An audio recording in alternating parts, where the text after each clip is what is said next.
Welcome back to Lambda Bible Studies. I feel like a lot of my streams, it's office hours. And I want to recreate with this format. This is the first of our Fireside Chats.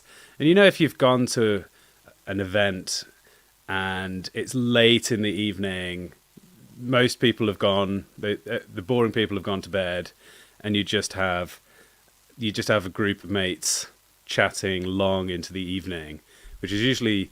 That's one of my favorite things in life. That's the vision for these streams.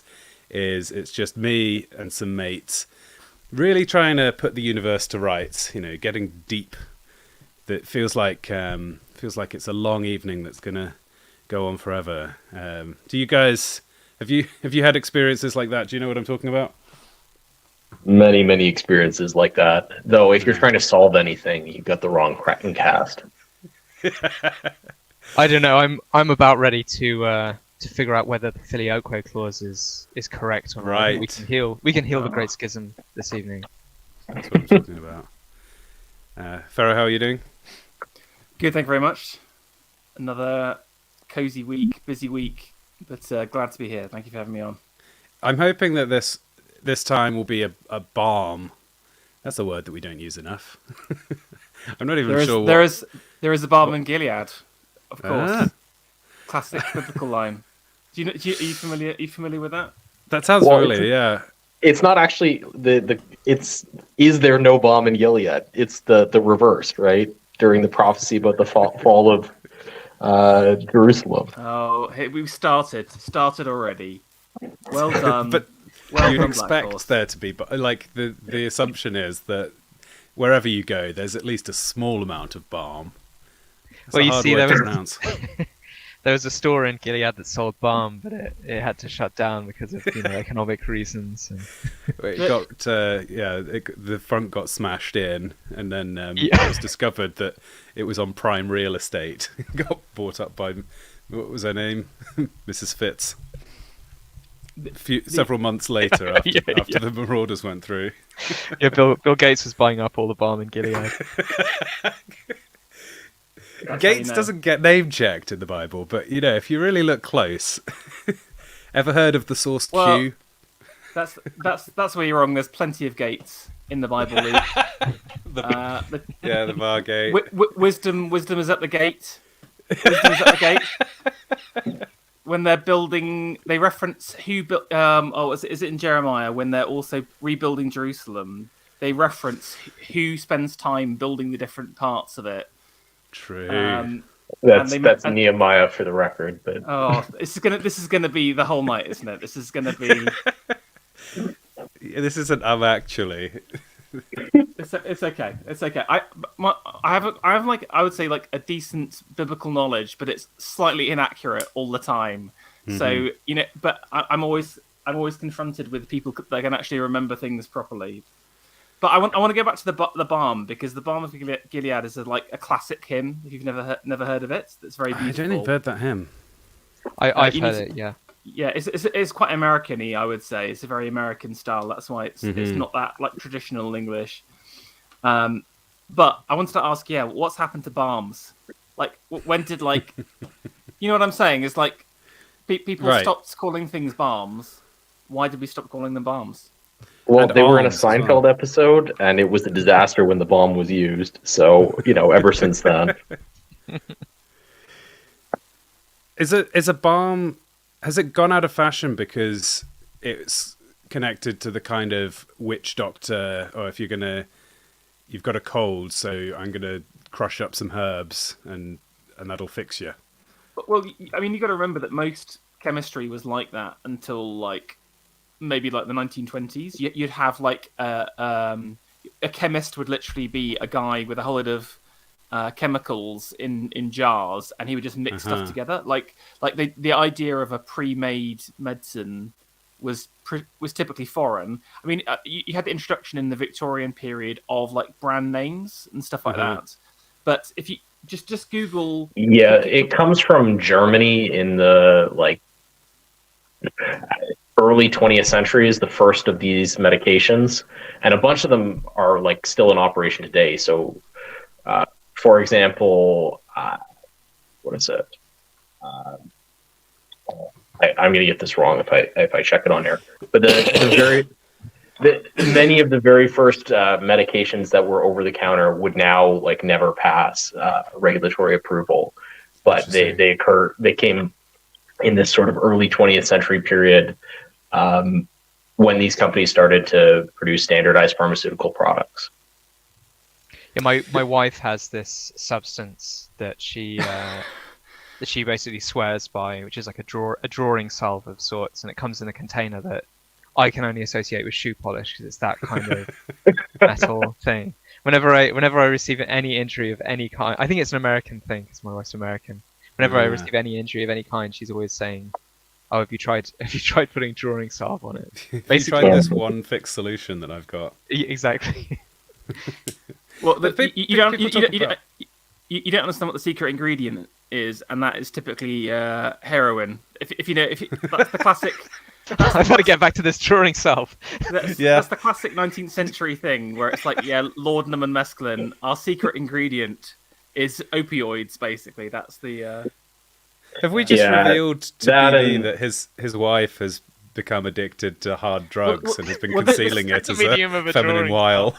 This was a huge thing in Victorian times, where again, like aristo women would just get high throughout the day, like live long day. Again, like cocaine was unregulated, for example. So again, it was just like heavily used and heavily binged.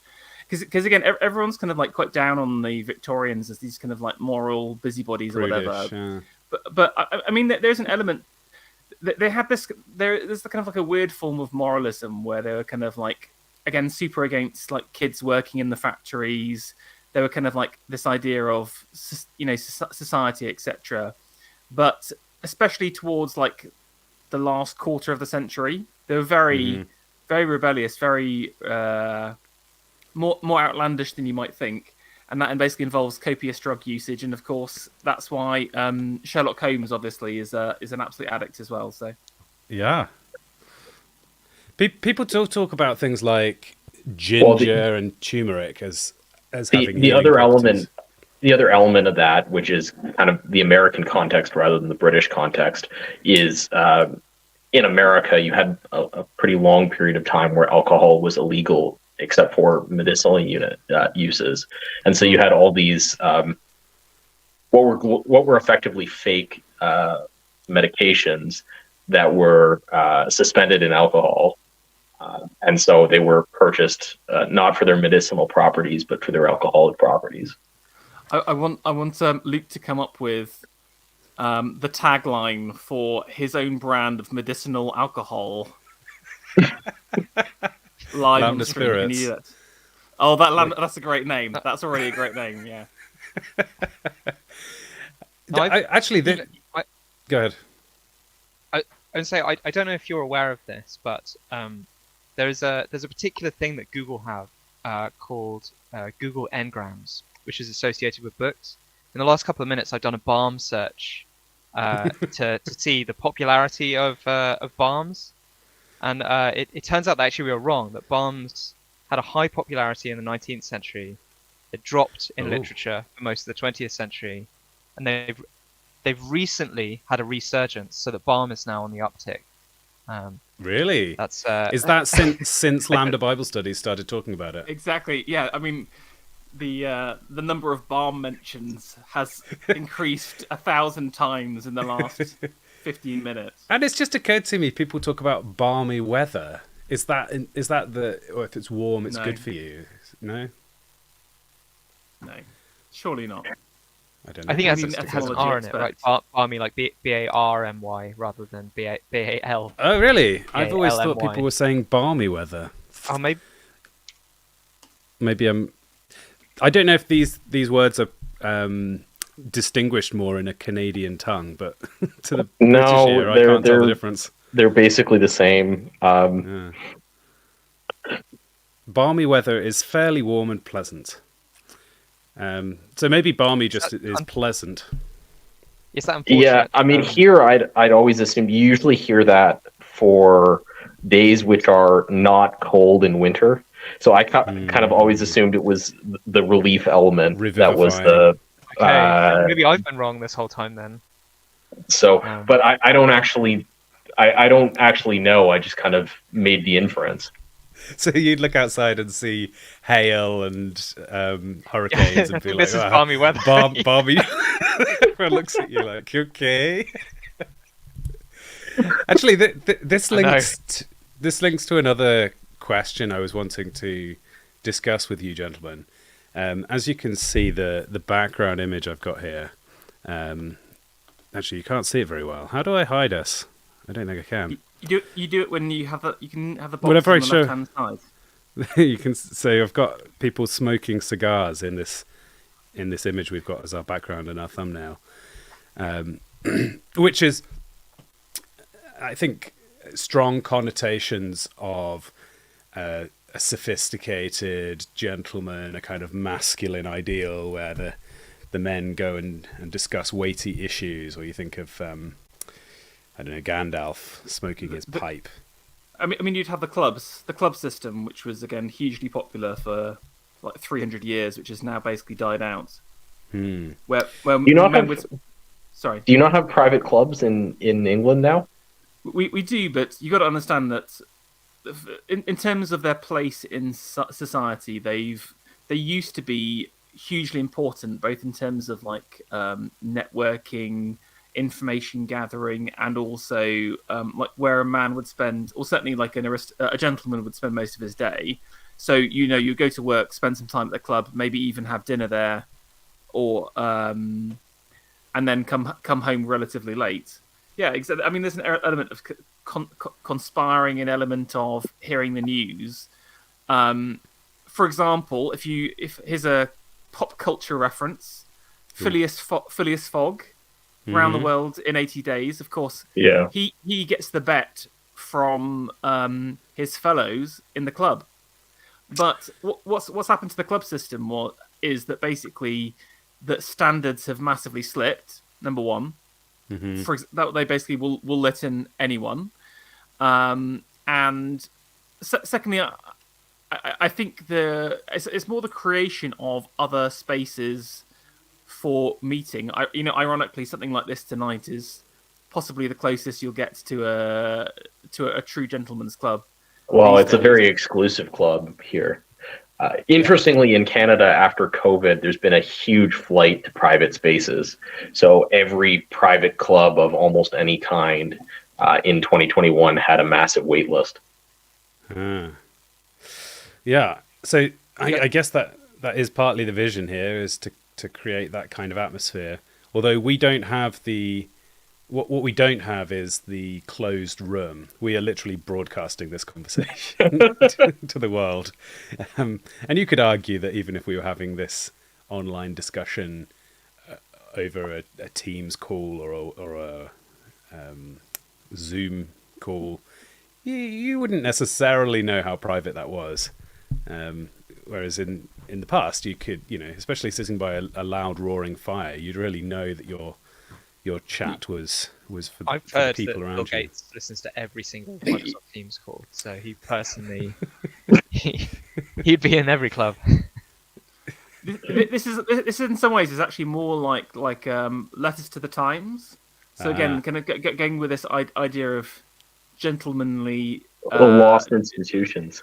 Yeah, exactly. Yeah, but basically, back in the day, the Times was the most read paper by far. All the gentlemen would read it, and there would be several pages dedicated to readers writing in and having discussions about it, and they would go backwards and forwards. Apart from it would be genuinely famous people and noteworthy people. Yeah, like genuinely like important people would talk about stuff. So it was kind of like a bit like maybe like a forum, you would describe it. A really slow once a week form of replying. I mean, bear in mind that the newspapers were immensely small in terms of fonts. Yeah. Oh, right. So you actually fit quite a lot of content. Well, I mean, the you'd Times have like a really novel had the first content. reply guys. Yeah. But I really, if this channel was a bit bigger, the back and forth in the live chat would I think be the letters to the editor, whereas we're the contributors. We're writing the main articles in the piece, setting the agenda for the conversation, front foot forward. This week's news bomb. So the other thing about this image of men smoking pipes that I wanted to kind of canvas opinions on is, what are your thoughts on the ethics of various substances? So ranging from tobacco, nicotine, obviously with a cigar or a pipe, you're not meant to inhale. Am I right? You have it in your mouth and you taste it, but what's acceptable for a Christian gentleman of good taste? Should we encourage or discourage our sons from I would just like partaking? to start this discussion by reminding everyone of Lambda's answer to a question from the academic agent, which was, "What would you do on your last day of Earth?" And I remember Luke basically said, "I'm going to take a whole lot of drugs." And that was from 3 years ago, and that's stuck in Great my head. memory. I've forgotten about that. Yeah, and I think that kind of shows Luke's position on it. Yeah, I think that things change if your fundamental rationale for something being immoral is only its long-term consequences. The benefits of having thought that through is that in a moment of crisis, you can then just go completely wild. I guess from my perspective, you have to separate morality from health as well. And also, I think there is like innocence and knowledge as well. You know, going back to that kind of cocained up housewife, how much did she really know about what she was doing? Or for example, a more recent case, you know, Valium was obviously it was an antidepressant originally for stay-at-home housewives in the 50s. Mm-hmm. Is that right? That's right. Yeah. That's right. Yeah. So you know, these people who are innocent in terms of they weren't taking it for the effects of the drug, but still, probably still got addicted and had issues with it. So I think it's multi-layered. I mean, certainly in terms of how I will be raising my children, I don't necessarily have a problem with tobacco, but I think anything like our family's had quite a bad history actually of one of my uncles had a very bad history with drug taking, so it's very verboten in our family culture. I think there's like 3 layers on which you draw a distinction. The first one you've drawn already is the ignorance versus knowledge distinction. The second layer is the difference between substances which are intended to change, to fundamentally impair your judgment, change your state of mind, versus substances that are broadly in the stimulant category that don't change your state of mind in quite the same way. They don't impair your judgment in quite the same way. And then the third sort of distinction is like the morality of the impairment to your health that might arise from either short or long-term use of the substance. And I think you can make a pretty clean biblical argument that you've got a moral obligation to stay, not to impair your judgment beyond a certain degree. So like the biblical injunction not to get drunk on wine is very clearly an injunction not to it's not an injunction not to ever use alcohol. It's an injunction not to ever allow alcohol to hijack your judgment. And I think you could apply that principle. Yeah. You take a rare person to think that the verse saying "do not get drunk on wine" means that you can go out and drink gin to your heart's content, until you're sort of in the gutter. But conversely, people will But I think you could take that principle and say you shouldn't impair your judgment with, marijuana or any of the long list of substances which are designed to take you to a state of mind where you're not connected to reality, right? You could very easily read that as do not escape reality by using fentanyl or whatever. Okay, sorry, can I ask, what is a snus? I assumed that was a typo. I thought he might be talking about snuff. Snuff, right. Maybe. Vingle, please confirm. Is snus... Oh, apparently it's a tobacco product. A little Googling. It's a variety of dry snuff. So I guess I was accidentally correct. You're close. I also noticed you highlighting Fender Villiers, artist extraordinaire here. And there's something interesting here about receiving the muse from an artistic perspective. For example, my best work happens from about 11 p.m. till 3 a.m. in the morning. Right. After I've had 3 cups of coffee. Yeah. And like a whole load of like sugar and other stimulants, basically to get me going, and then I'm properly. But then you reach your kind of flow state after that point. So there is, again, but then it's kind of like that feels like it unlocks something. I know it sounds really like super hippie, lame. I just feel so like stimulants definitely change your state of mind, right? Tobacco is this way, caffeine is this way, and to varying degrees for varying people. But none of those products interrupt your judgment in such a way as to cause you to, do things that you would find immoral at some other juncture. The way that, say, overindulging in alcohol or overindulging in marijuana or something like that might change your judgment. And so there's like a very different moral. It's not that drugs that don't impair your judgment don't have a moral context, but the moral context is different, right?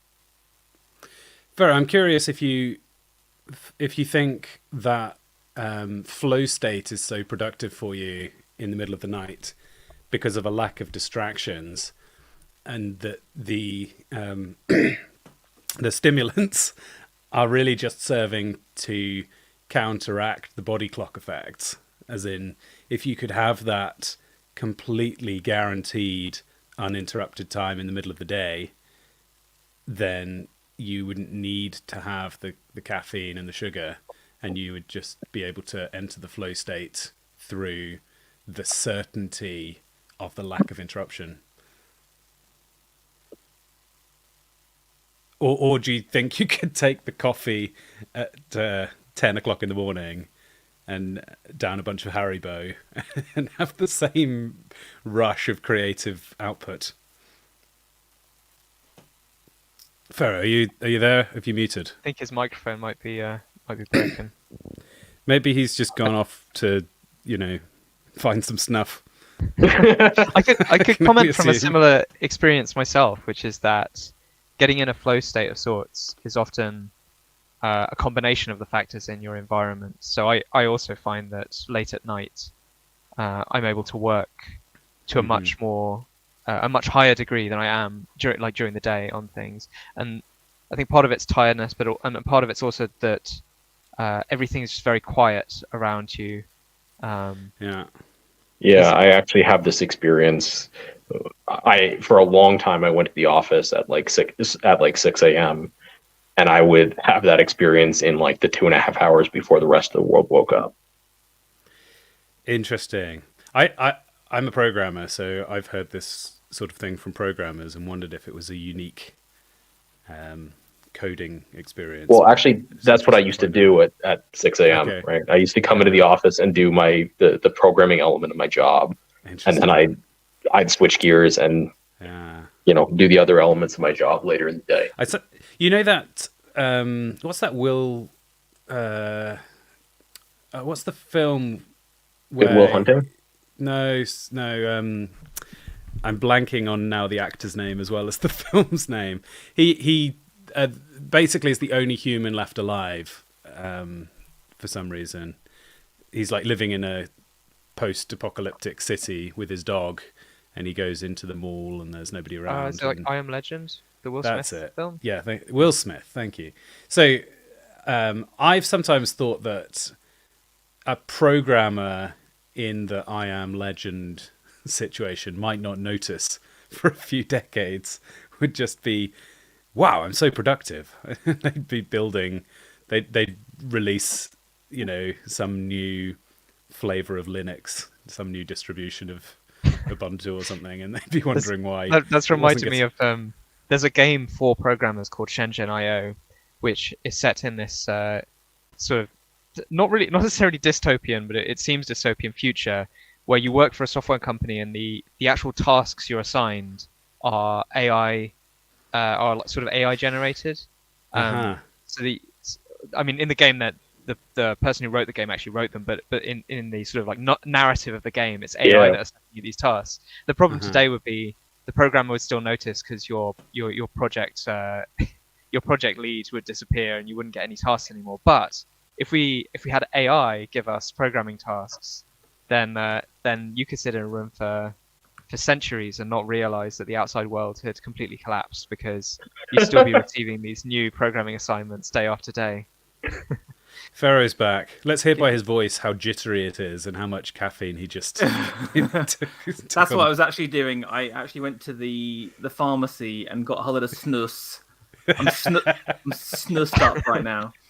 No, I don't think we actually got answers from all the panel on this though. So maybe we should go around here. But I did want to answer the question from Luke first quickly before we do that, and that is, I don't think it can happen during the day. You're right about the uninterrupted nature to it, but there is something about basically the ancients called it your genius arriving, or being like feeling like the muses are there. Yeah, I definitely feel you have to summon that kind of spirit or whatever. Again, this sounds super cheesy, but I don't even care. I'm going there, and that can only be achieved by a specific set of circumstances. I also think that music is another important thing. I think there is a reason why, if you go to African tribes, music is an important part of their spiritual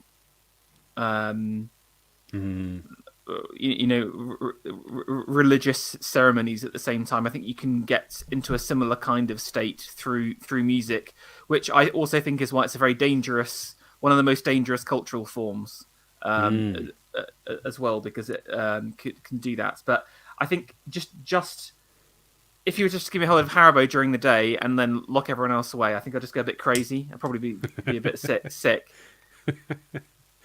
Sorry. Well, let's put a pin in the muses and different times of day and year for different things, because I feel like there's a golden conversation thread there. But yeah, as Black Horse suggested, let's try and resist our ADHD topic jumping and get to the bottom of I guess first of all, the pipe smoking and tobacco question, and anything else that we haven't wrapped up. Black Horse, did you want to give a complete take on that? Sure. My personal practice is that I don't indulge in basically any of these things. But I think that there's the discussion around tobacco is a discussion about the management of your health. It's not a discussion about anything else. And similarly, the discussion about caffeine is a discussion about the management of your health. Not really. It's the other elements don't play into it. The discussion about alcohol and similar items like marijuana and stuff, that's a discussion about the need to be of sound mind at all times. And then there's true hallucinogens, which are just there's 16 layers of reason why you shouldn't do that. I've never had a pipe or a cigar and have a sort of default aversion.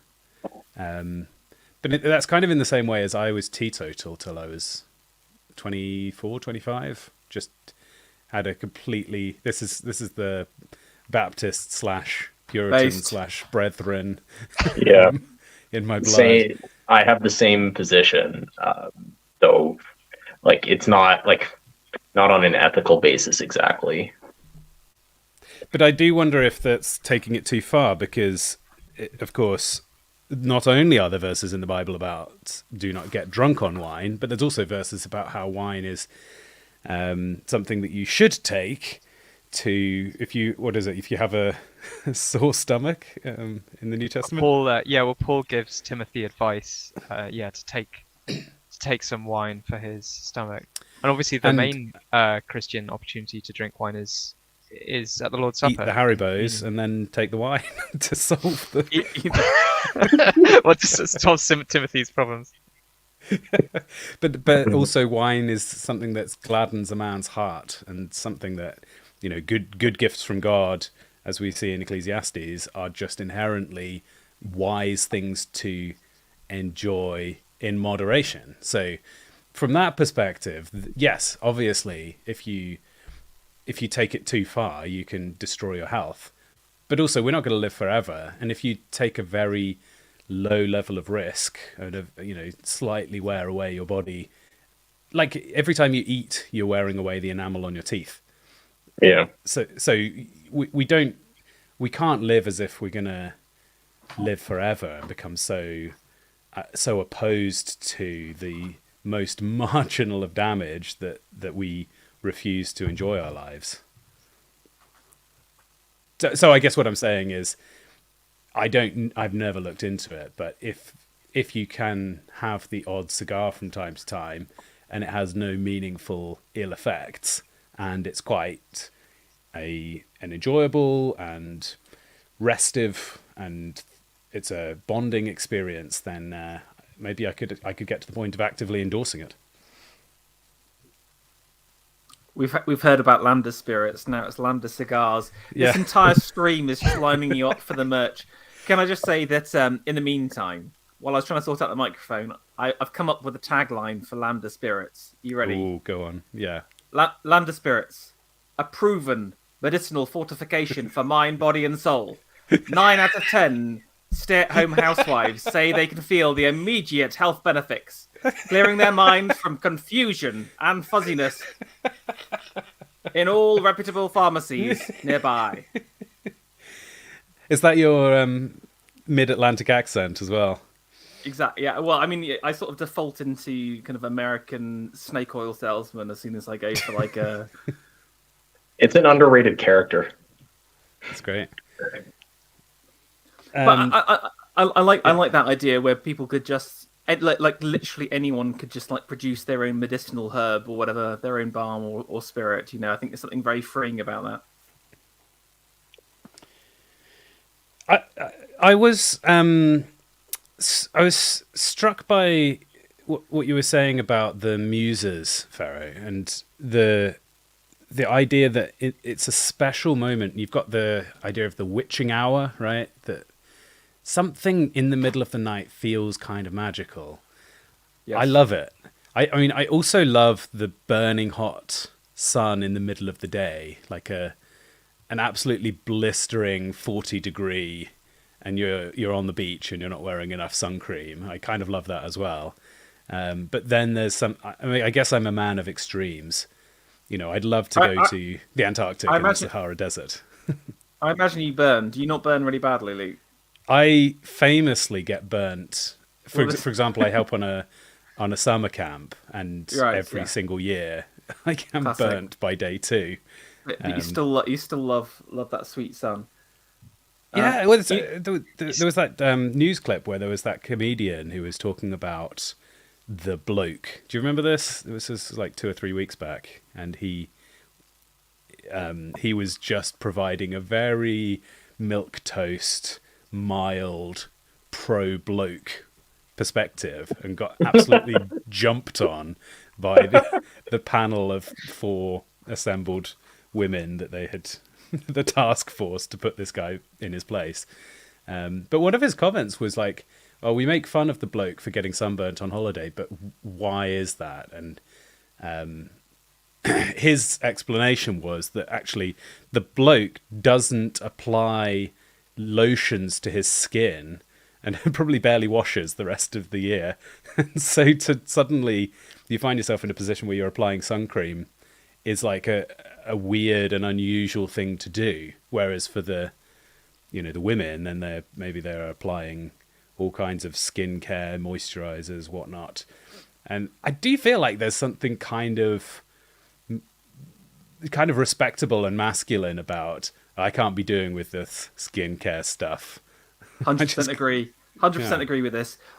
Like it, I'm just like, but everyone else has survived for thousands of years without sun cream, and like the last 100 years. And like, I'm not. I haven't looked into it. I'm not a scientist. I mean, some of it is because we seed oil made theory. That's what I've heard. Some of it is because we made a hole in the ozone layer, right? So it's objectively easier to get sunburned now than it was in previous eras. Yeah, so that probably is a part. Have you guys not heard the seed oil theory on this? Oh, I have. Yeah. The theory is that because it's always back to seed oils, right? Always. So because of seed oils, all of the oils in our body have changed, have transformed, have become grotesque, and now we sweat magnifying glasses on our skin, so the sun burns it with rapidity. I mean, I don't know whether what you're telling me is that my precious bodily fluids have been contaminated. Yeah, your precious body fluid. So what you need is to follow Buffalo Bill's advice and put the lotion on its skin. Maybe this is a thing to do on a future Lambda Fireside Chat, to go through one of these conspiracy theory pyramids and reorganize it so that because they what they usually do, right, is they put completely obvious and true things in amongst the obvious crazy nonsense to kind of discredit it. I guess maybe I could put together my own conspiracy iceberg of conspiracy iceberg conspiracies, like the reasons that the conspiracy icebergs exist. I love it. I'd watch like a video essay on that subject. You should do like Christian like conspiracies or theories as a pyramid would be good. That'd be good. There was I don't know if you know the channel Wendigoon, but he's done quite a good Christian conspiracies video. Okay, no. Recommend. I'm just picturing the Christian conspiracy iceberg, and Nephilim are at every tier 1 to 5. Love it. Pretty much. Love it. But even just the normal conspiracies, because I think there's like the seed oil stuff and the whole nutrition, the whole world of what are we putting in our bodies. Does the fact that fertilizers accumulate up the food predatory food chain and become more concentrated, does that affect us? In fact, does it affect people who, if you eat meat? I guess you must have seen this, right? That toxins tend to get passed from they bioaccumulate. Yeah, so people who are going to eat good, rich, manly meat-based diet are going to end up with more toxins. So if you just put low-level toxins into the food chain, you're going to attack the people who have the best diets. That's actually kind of complicated because the bioamplification argument really depends on the number of links in the food chain before you get to the food item. Mm-hmm. So if you eat beef, there's not a lot of links in the food chain, right? Mm-hmm. But if you eat tuna, there's a lot of links in the food chain. Ah, yeah. So this is why tuna are kind of uniquely dangerous for mercury and various other toxins. Uh-huh. But a lot of the typical foods that people who eat a lot of meat eat are not. Beef, very obviously. But in this regard, chicken tends to be higher up the chain because chickens eat such a large proportion of insects, especially if they're free range. So there's another link there. Wow.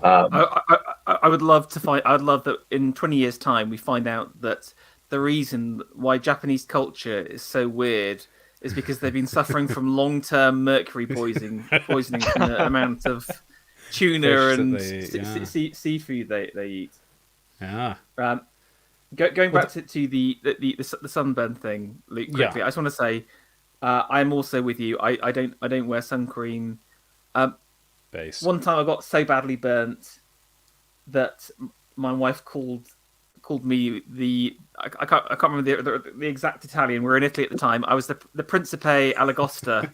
I was the lobster prince because I was so red, and that was the worst I've ever been burnt. And it was like just literally, it was painful to wear clothes, and it was like that was too far for me. Have you ever been burnt that badly before? I have. I have to wear sunscreen, unfortunately, most of the time. If I'm only out for a short period, I'll be fine. But there was one holiday I went on in Spain where I burnt my back so badly that I had sort of blisters that were 3 inches wide in places. Oh, jeez, yeah. And that was just from being out in the sun. And I think that going swimming didn't help. I think the water really exacerbated that. But from then on, I just went, oh gosh, I don't like it, but I don't really want to have that again.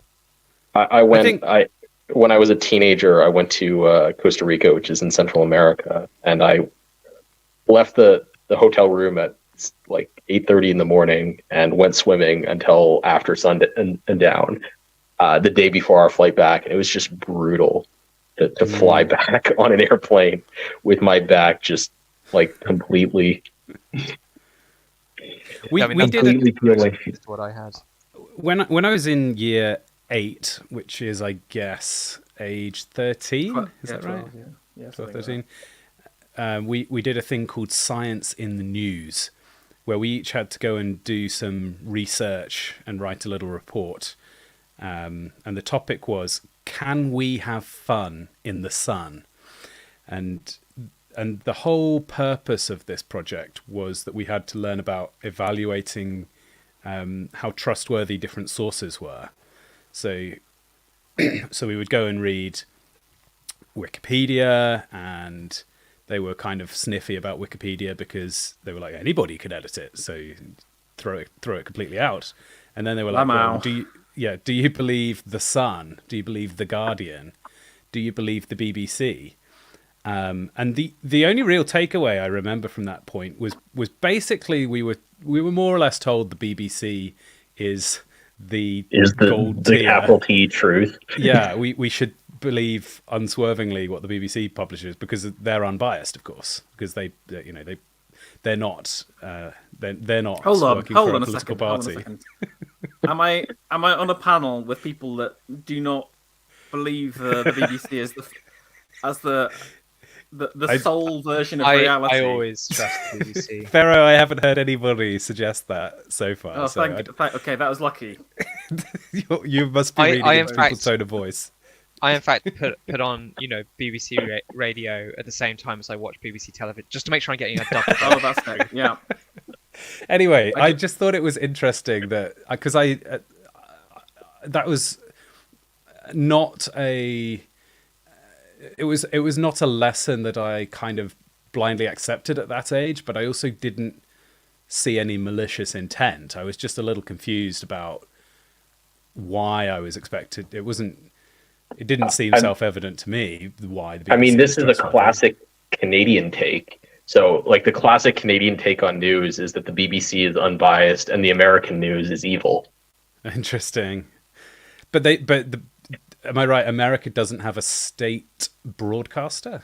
No, because American news by that time was like Fox News versus CNN. So you got like Team Evil versus Team Good.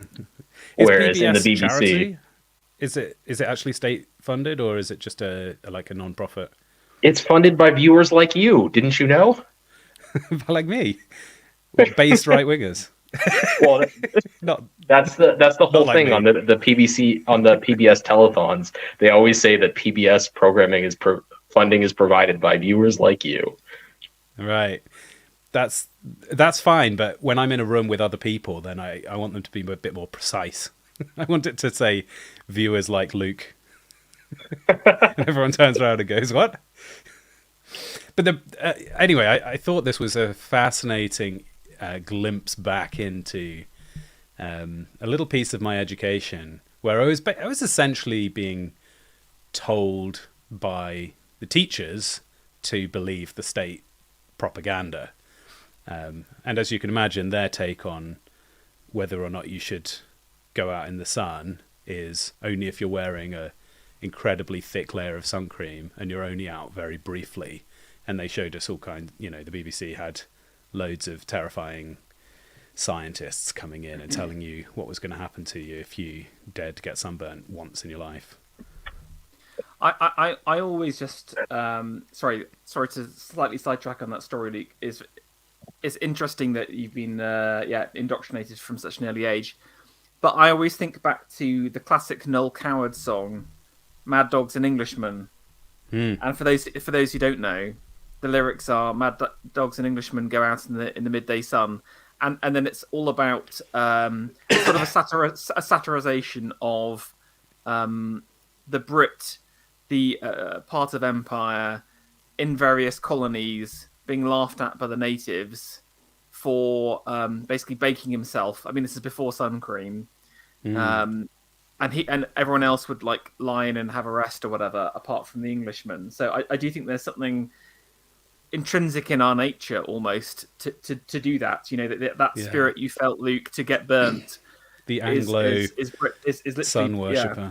It's probably the same spirit that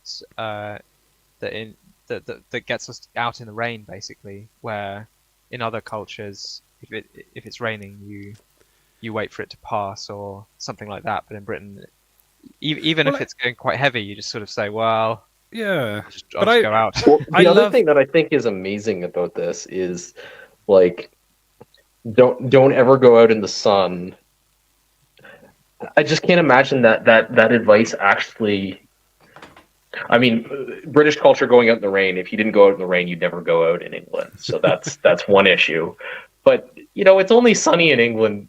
So first of all, you have to be incredibly fair to actually get sunburned in Britain. It is impossible for me to get sunburned in Britain. Total nonsense. Total nonsense. It gets some sunny days. I can't get sunburned in Canada. Like, I have to go on vacation if I want to get sunburned. But I think there's something about the attraction to extremes that's interesting. So the fact that I love the hottest part of the day, the quietest part of the night, the heaviest part of the rain, and I've got quite a distaste for the periods in between. Like I'm not keen of when it's just finished raining, or it's just finishing. It's just a drip, or it's a slightly warm day. The 3 p.m. It's the hottest part. You reach peak, and then you're just bored till midnight or something.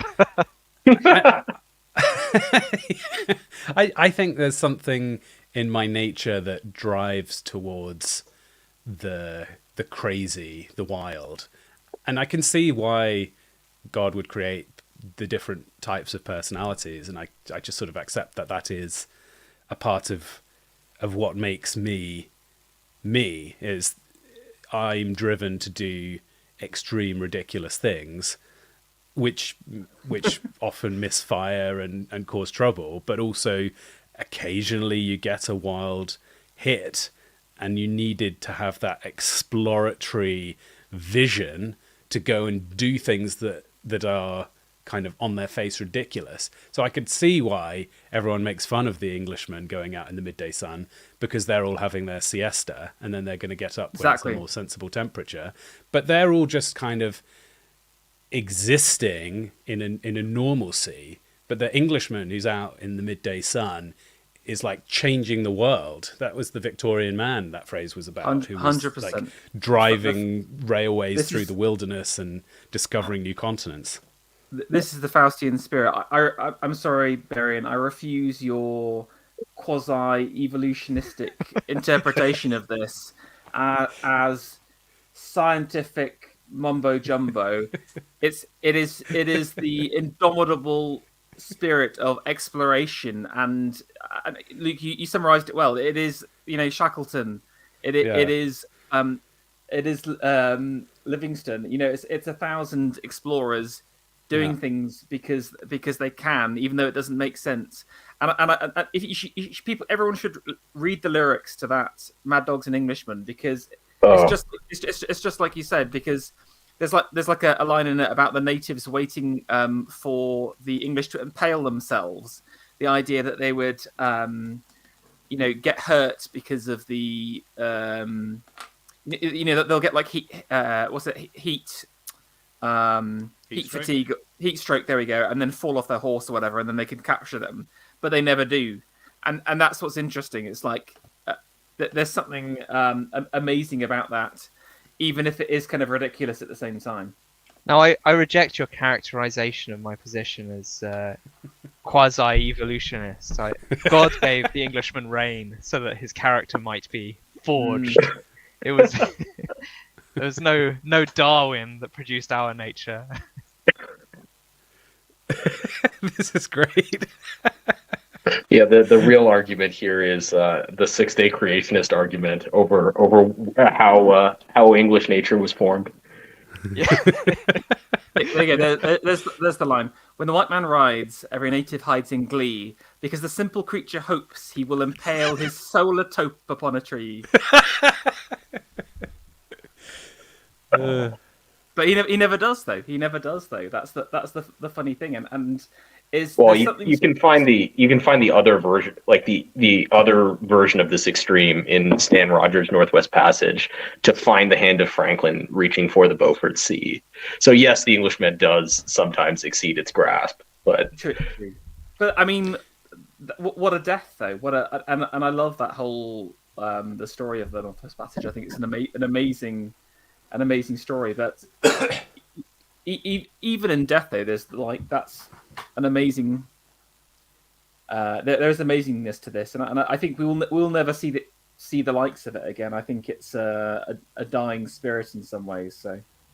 Yeah, there really are very, very few true British explorers left in the world.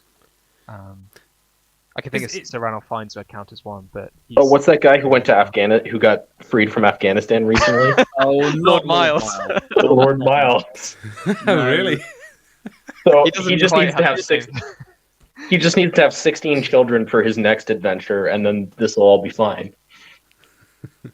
I mean, here's the difference between him and like he is an obvious psychopath, narcissist. Everything he does is publicized.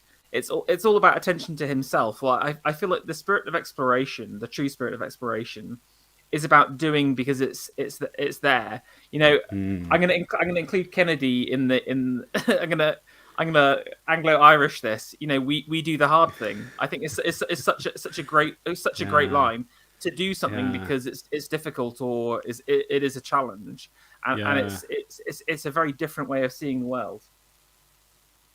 I thought of Kennedy as well while we were talking earlier, and you know, say what you like about the rest of his political career, but that quote is poetic and captures something important, I think.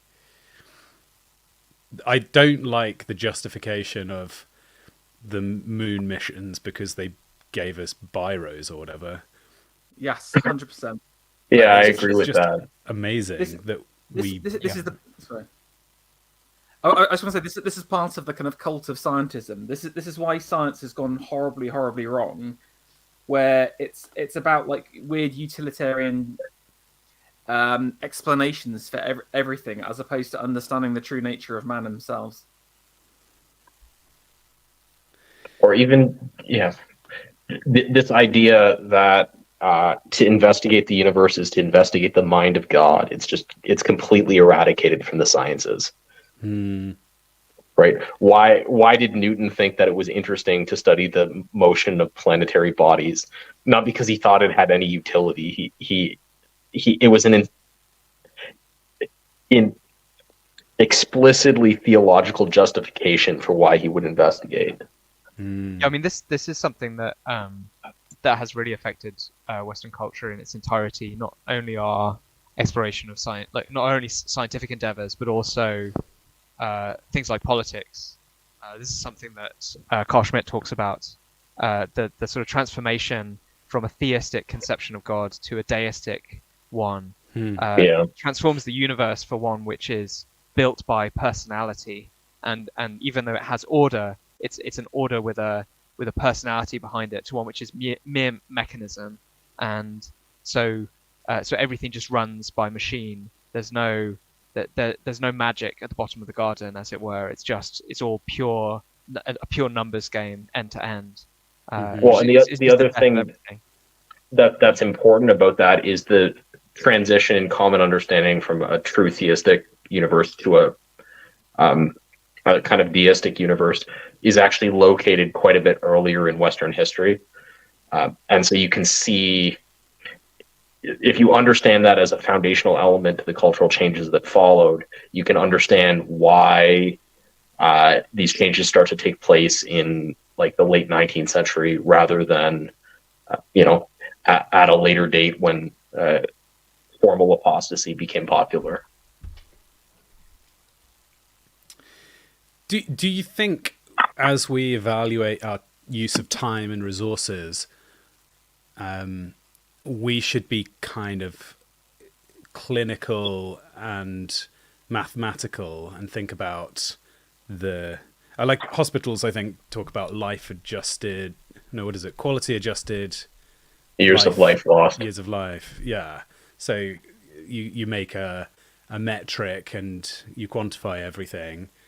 Should we think about, well, if I'm spending a weekend, I don't know, painting a beautiful vista to hang on the wall, actually I could have spent that time, working for a homeless charity or whatever. Is it you could have donated sinful? that money to Bob Geldof, or You could have. that money could have gone to an NGO. Yes.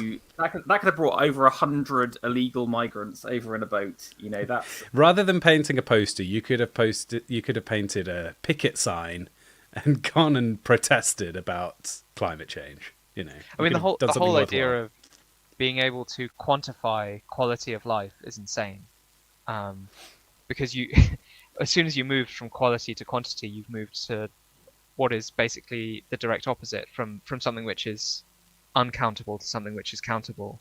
You can't sort of quantify the beauty of a flower, or the majesty of a mountain range. Those things they're not quantifiable.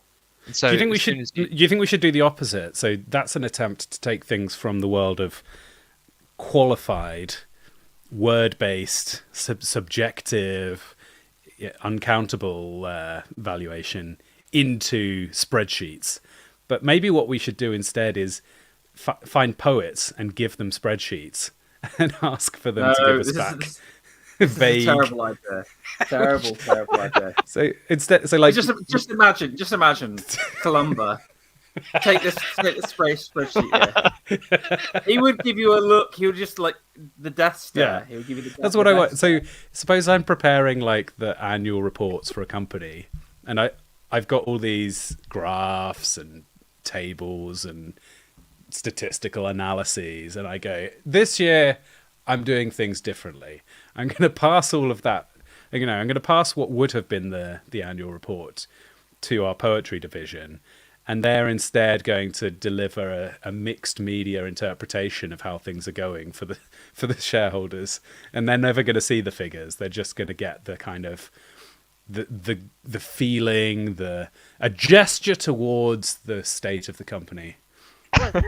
I thought at first you were suggesting that we take creative persons and shove them into quantitative endeavors to try to add back to those endeavors. I'm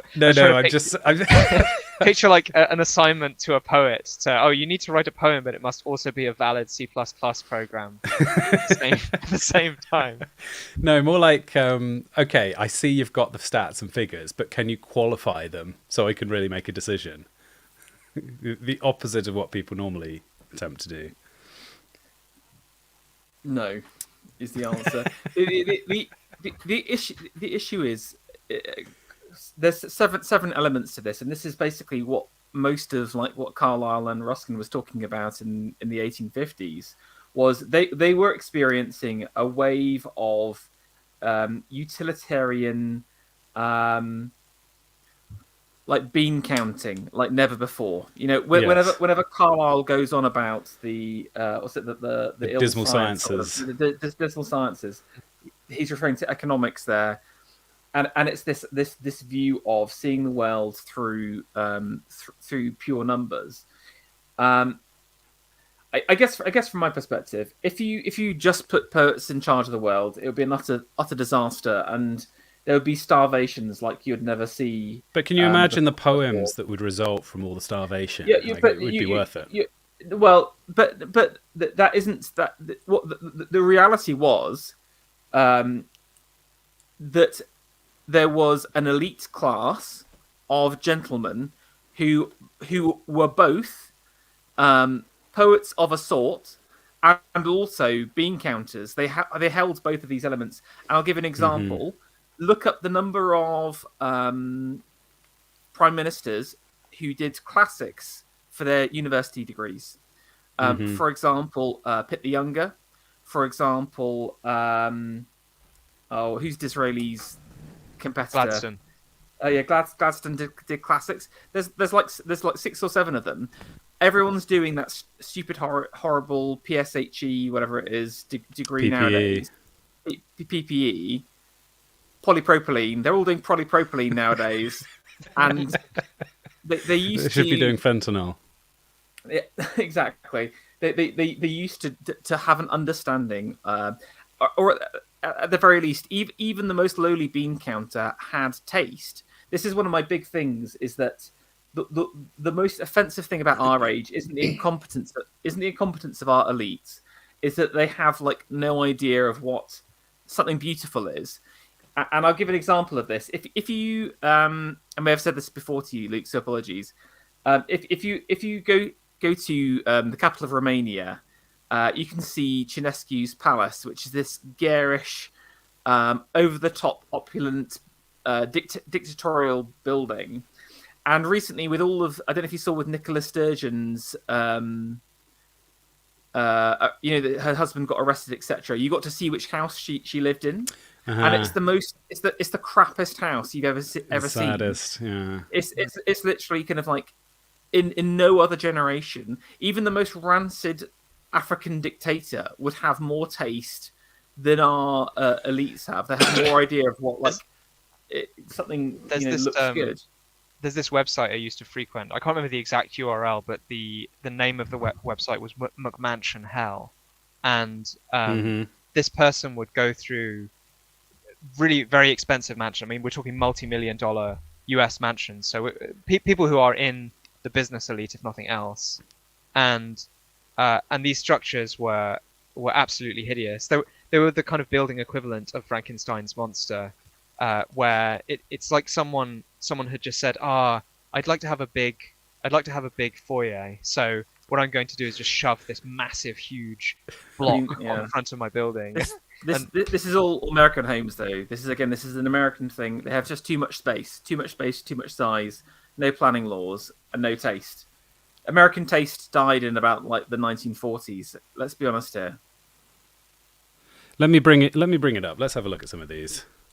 Is this the website? You done it? Yeah. oh lordy! It's a really great website. Now, okay, I see the appeal in mocking this, but I feel like playing the other side. Could you not say that this is at least aspiring towards an expression of appreciation for a time bygone that they're trying to recapture? They're doing their best. Is this really? Is this really? You can't turn a burger into gourmet food simply by making it a bigger burger.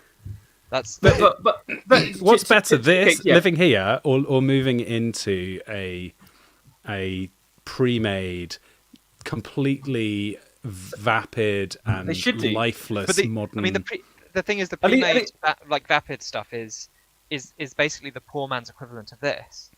No, this is just- it's honest. It's an honest building. This is what Ruskin goes on about again, right? Your prefab IKEA home. It does what it says on the tin. You look at it, it's crap. We all know it's crap. But this guy probably thinks he's literally like a lord. He probably calls himself like I'm a lord. He probably like check out my Game of Thrones house. When he come around to my Game of Thrones house, I'm just like in Westeros.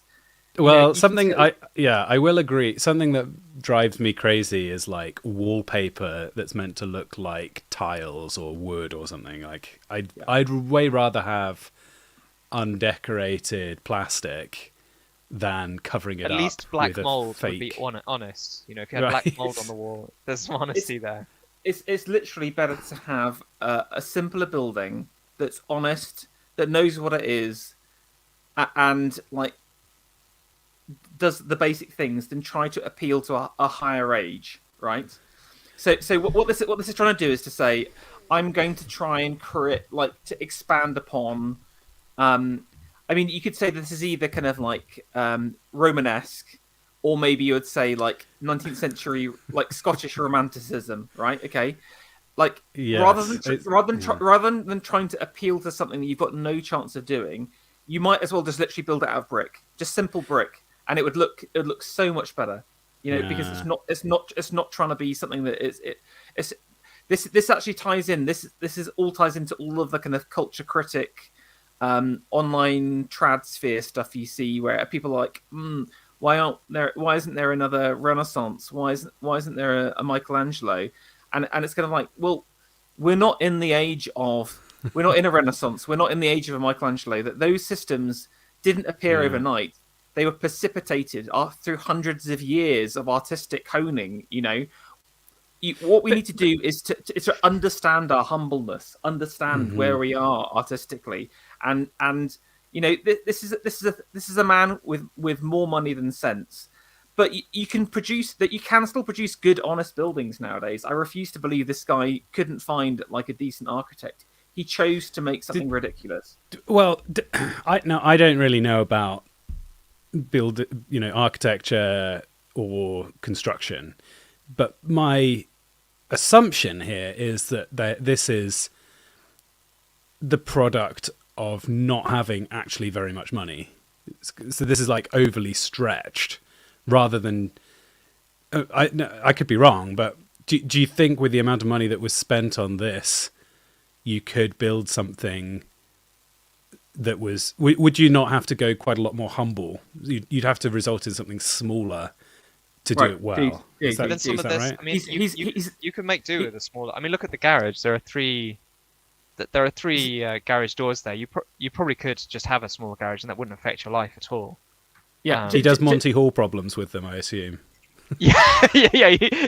He's always bringing guests over and saying, "Look, I hide something behind one of these doors, and you open unmovable." When he talked to his architect, he said, "Well, I only have one car, but the 3 garage doors is extremely important to me."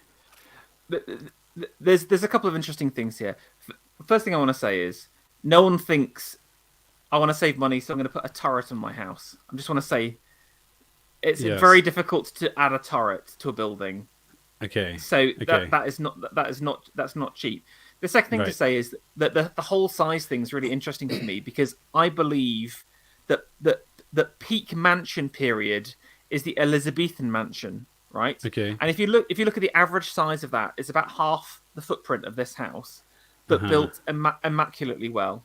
You know, but probably also costing about 100 times more hours to design. You're build, 100% wrong. 100% wrong. Really? Also, when you compare like Victorian house prices to house prices today, like what we get for our money is ridiculously worse. But it's so complicated to do that comparison, because, for example, the bricks that we build with have been manufactured using modern industrial equipment, so they are kind of inherently much cheaper. The same with all the raw materials, right? No, they're not. That's where you're wrong. Everything's more expensive, and also because it's partly to do with planning. It's partly to do with planning rules, and the requirements for steel. I'll give you that.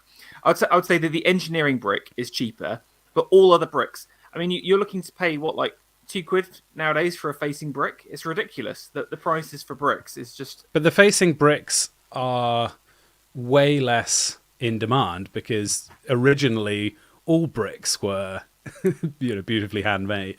Tell me if I'm wrong here, but if you were constructing a house, all the bricks would have a kind of rustic charm because that's all that existed. Whereas now you can do the thing that the brick was actually primarily serving originally with an alternate competitive product, the unsightly. The concrete block is what you're talking about there, which is about a quarter of the price. It's £2 per block, and it's you can. These fit are the about things eight that are bricks like into a that meter space. cube of volume. Right? No, they're just the kind of standard. If you go to like a sports hall or something like that, or a swimming place, you see them on the wall. Basically, they're about a foot by a foot and a half. Okay. So the logistics of this stuff is a bit beyond my level of expertise, but I do think I played this house level in Quake once. It has a vibe to it. That's great. Quake core. Yeah, Aesthetic. you could design your house around 90s FPS maps. Go on, Including the teenager who made it has put in some assets that don't suit, that are completely anachronistic. Just about just going to that anachronistic element. Can we just see? Sorry, I want to go back to the other one a second because they've also included, for example, the Corinthian columns in the castle setting, and again, this just shows this looks like Yeah. you were saying Scottish castles, and this looks like you're in Italy in the 1st century, right? These are Yeah, I mean they've got the Poseidon hundreds of years statue, apart, which is which is even Grecian. older. And then and then the Corinthian a columns, supercar. it's a total misunderstanding of basic aesthetics, and if you had, I'm telling you, I mean that must have been about £1 million build, or like maybe $1.5 million build, I would say. I mean it's hard to tell because American houses are made of wood or whatever, and I don't know what the contractor rates are going. If you were to build that in the UK, I'd say £1 million.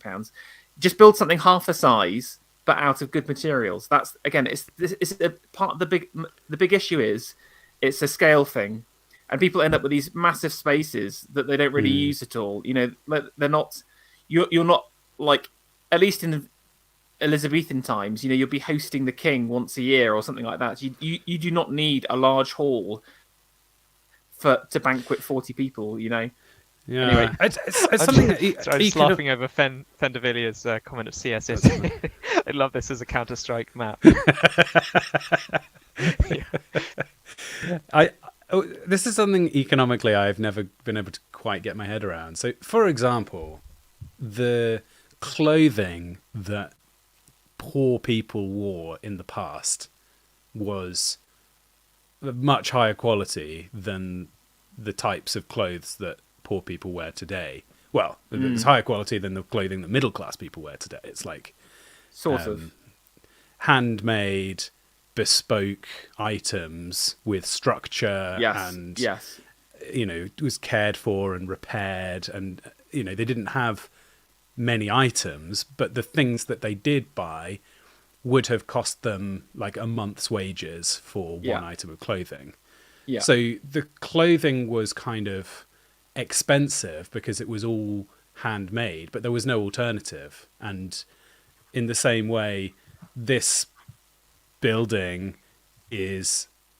this is what I'm wondering is, you're seeing the surface detailing that's reminiscent of structures that came from a bygone time when everything was made well, but things just aren't made well these days. If you want to buy the equivalent of a well-made, say like a Victorian skirt, then it's going to be more expensive because the number of people in society who can hand make a skirt has gone down drastically.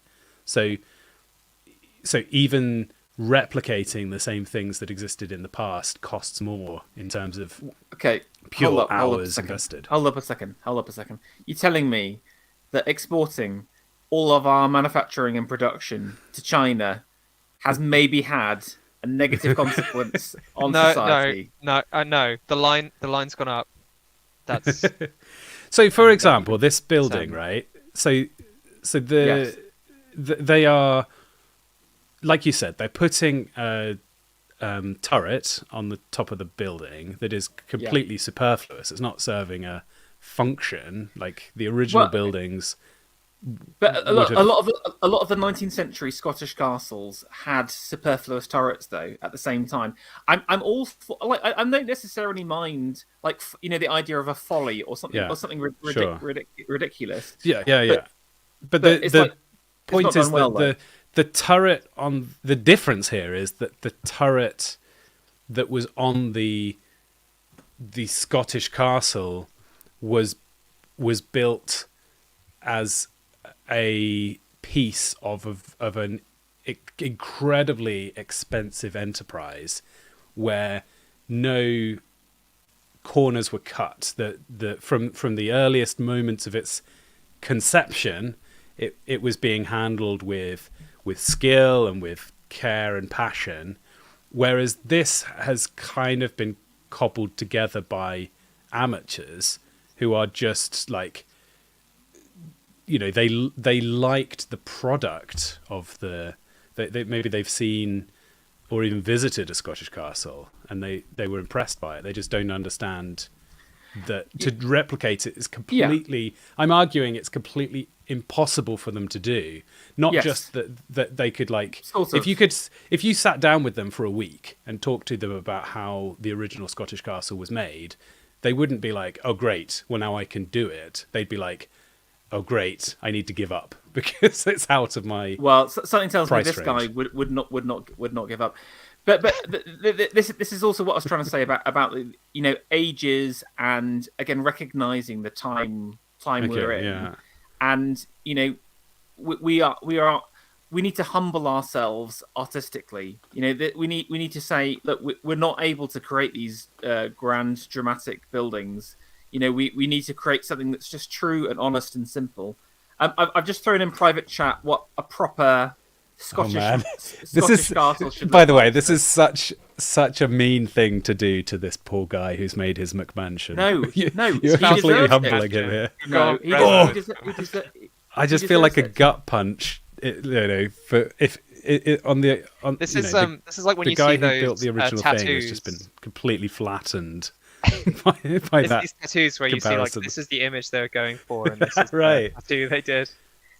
Go on, Ferro. Tell us about this incredible vista. I mean, it's just obviously beautiful. But interestingly, the floor. Look at the floor plan. It's not much bigger, I would say, but it's got scale and height. That's why you can get away with turrets. Well, that's not fair. The scale is very different. No. Wait a second. No. What's the square meterage of that? I wouldn't say it's much more. You'd be surprised. A lot of these buildings are a lot smaller than you think. I'm telling you. Really? Okay. Yeah. Well, let's estimate. So, what do you think that is like? Oh, you can do it off cars. How wide's that car? That car's got to be 4 meters long. No, 3 meters. 3 meters long. So the garage. Fine. I'm just trying. So, like, you could probably fit 4 cars this way and 5 cars that way, maybe. I mean, we'll need to get some perspective. So we're talking like a 20 to 30 meter. 30 meters, dimension. I would say. Yeah, it depends how far back it goes. Whereas that's probably about 50, but it's probably not as deep as you think. Really? Yeah, but it's got way more height on it though, and I say that's how you can get away with the turret, because the turret is meant to, again, going back to your Faustian spirit, it's piercing the infinite. It's meant to draw your eyes up to God and to the sky. That's the whole point of it. And the whole idea of a first floor turret disgusts me. It sickens me. I think this little piece of the building, which I think is adjoined, might have the same footprint as the McMansion. This is like a McMansion-sized East Wing. But I mean, that would be a perfectly good building. Imagine if you built that instead. Well, yes. That little section is better than the whole building, and that was probably be achievable. But the guy who built the McMansion, if he had instead built this, would feel like he'd made a very boring church-like. No, he could put Poseidon out front. And, I wouldn't. If you had a decent sculptor, if you got Fen, imagine Fen de Villiers doing your fountain sculpture at the front of your mansion. Right, That's right. that's taste. That's Maybe if we find quality. the owner of this McMansion, we can see if Fen can ship out a sculpture to swap out for Poseidon. I still feel like this is like, I mean, I don't know why I'm defending it, because I basically agree with the premise of this website that this is kind of hideous and embarrassing. But it does feel like it's unfair to make a comparison of this to that, because my That's gut what he was says, aiming for. That's what he was aiming for. He said, but my gut building says is that as good as that. he had £1 million. If you tried to build that today, you can't do that with £1 million. Yes, you're right. But that's what I'm saying. But we need to humble ourselves. Right. What we need to do is to build buildings that suit our time, and even if it is a simple brick building, that it would look so much better than that. Just with again, you could that little mini section on the right, you could do in red brick for 300k. Easily today, and that's with handmade bricks as well. Your fancy handmade bricks, Luke. If you wanted to, I'm in. I mean, yes. If I was, I love red bricks. Or if you go to Sheffield, you'll see buildings like that all around, and they still do stone cutting, etc. So, like, I think what's available, there is more stuff available than you think. I would say it's more of an issue of will than what's out there. If I'm honest with you. This maybe hints towards another topic I was wanting to discuss a little bit, which is that people don't understand. People have been led to believe that they are richer than people in the past, and I think this leads them to believe. So the guy who made the McMansion, yes, is not in the bottom quartile of earners in the US, right? This is not somebody working at McDonald's. This is somebody who has done all right. It's probably like a lawyer or a banker or something like that. They're not like rich. They're not actually able to afford to move into a nice mansion, but they've got enough capital to do something, and they therefore consider themselves to be in the same class approximately as like a landed gentry from a bygone era. So they're not the king, and they also live in the 21st century, so they should be able to achieve greater things. Like I remember somebody once saying, it's not possible for us to build the pyramids today, which I think is interesting, because I guess if you simply added up the cost that it would take us with JCBs and so on, we could do it, but nobody will. So even though it's JCBs, step 1, enslave Ireland. Step 2, build your pyramid. Yeah, but there's that it's like quite a common Twitter meme now where you have I asked my builder friend why we don't build buildings like this today, and he said, we can't, we don't know how, we've forgotten. But it's not so much that it's not I don't think it's the thing of, oh, the Romans had concrete that was better than ours, and we just literally we're baffled. It's not the scientists don't know how hummingbirds can fly kind of thing, but it's more just in practice, people these days will not build the pyramids. It's probably for the same reason that people these days do not write good novels and very rarely make good films and things like that. It comes from that same decline of spirit in the culture. Yeah.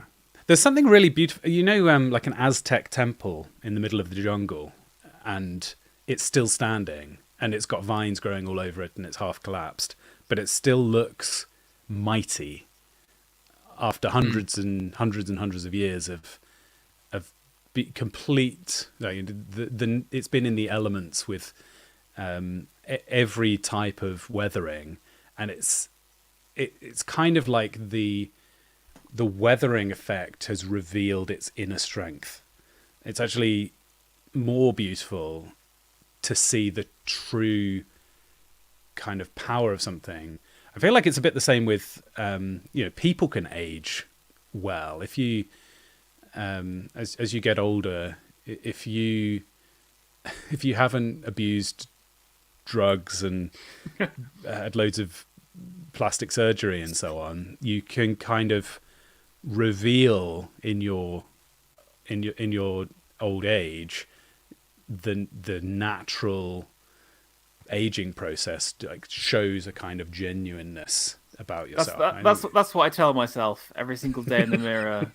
I'm just getting more genuine. I'm going for the late bloomer. I'm going for the. I think you should.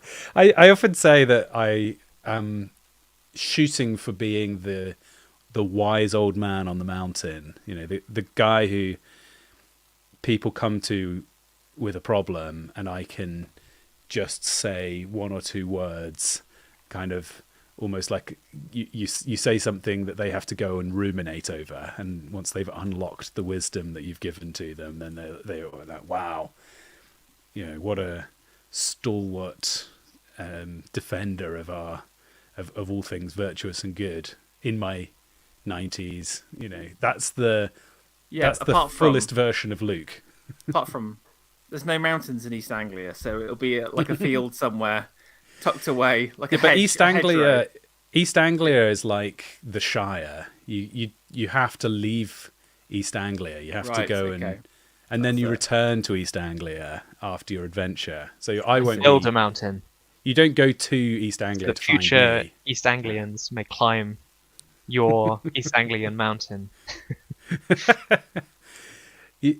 You know what I mean, though, that the obsession with youth is all about trying to conserve the human in their physical prime. But I actually think we would be much better off if we were to aim that our lives slowly reveal an inner value, so that it's like the Aztec temple. So probably it would have been quite fun to visit an Aztec temple while it was in active use. But I actually think seeing the Aztec temple as it has aged over millennia, it is kind of a stronger testament to the underlying achievement that they built this thing so well that it is able to, if you weather a facade, it will fall away and reveal the poor quality, or the lie will be unveiled, and you'll see it wasn't made out of a nice. Hold up! You're saying this? The mansion's not going to last. Can we just go back to it one last time? Yeah, okay. I'm pondering how that's going to age the old mansion. Also, I got to shout out that Luke is the only person to have heard about the human sacrifices in the Aztec temples and thought, I'd just love to see them at its prime. Wouldn't you just love to go back? I'm about to have my head chopped off and my heart plunged out of me. And I'll say, what a delightful vista. Delightful. Lovely to experience your culture in an authentic way. Knife above him. Can you pause a second? I'm still really taking in the majesty of this structure. Well, it's part of my adventurous spirit as an Englishman. I do find it fascinating, even like if I had a time machine, I obviously wouldn't want to be sacrificed by the Aztecs, but I wouldn't say no to a bit of a jaunt by to observe it. Do you not feel the same way? Like if you were going to go to bits of history, you'd want to see the big battles or the drama. I'll say something. Here's a controversial take. Go on. So 9/11, right? Obviously. Okay. You ready to get your channel demonetized and dropped on YouTube? This was the first Fireside Chat and the last. Let's hear it. 9/11. Let's see where this goes, people. Obviously, terrible Gosh, tragedy. 9/11, Luke. What's next? But also something people don't. I think everybody thinks this, and nobody says it. Really awesome to see what it looks like. Why don't they say it? No. Genuine, like just imagine I'm in one of the planes. I'm about to hurtle towards the towers, and I look out the window and say, "What a wonderful vista! What a delightful view!"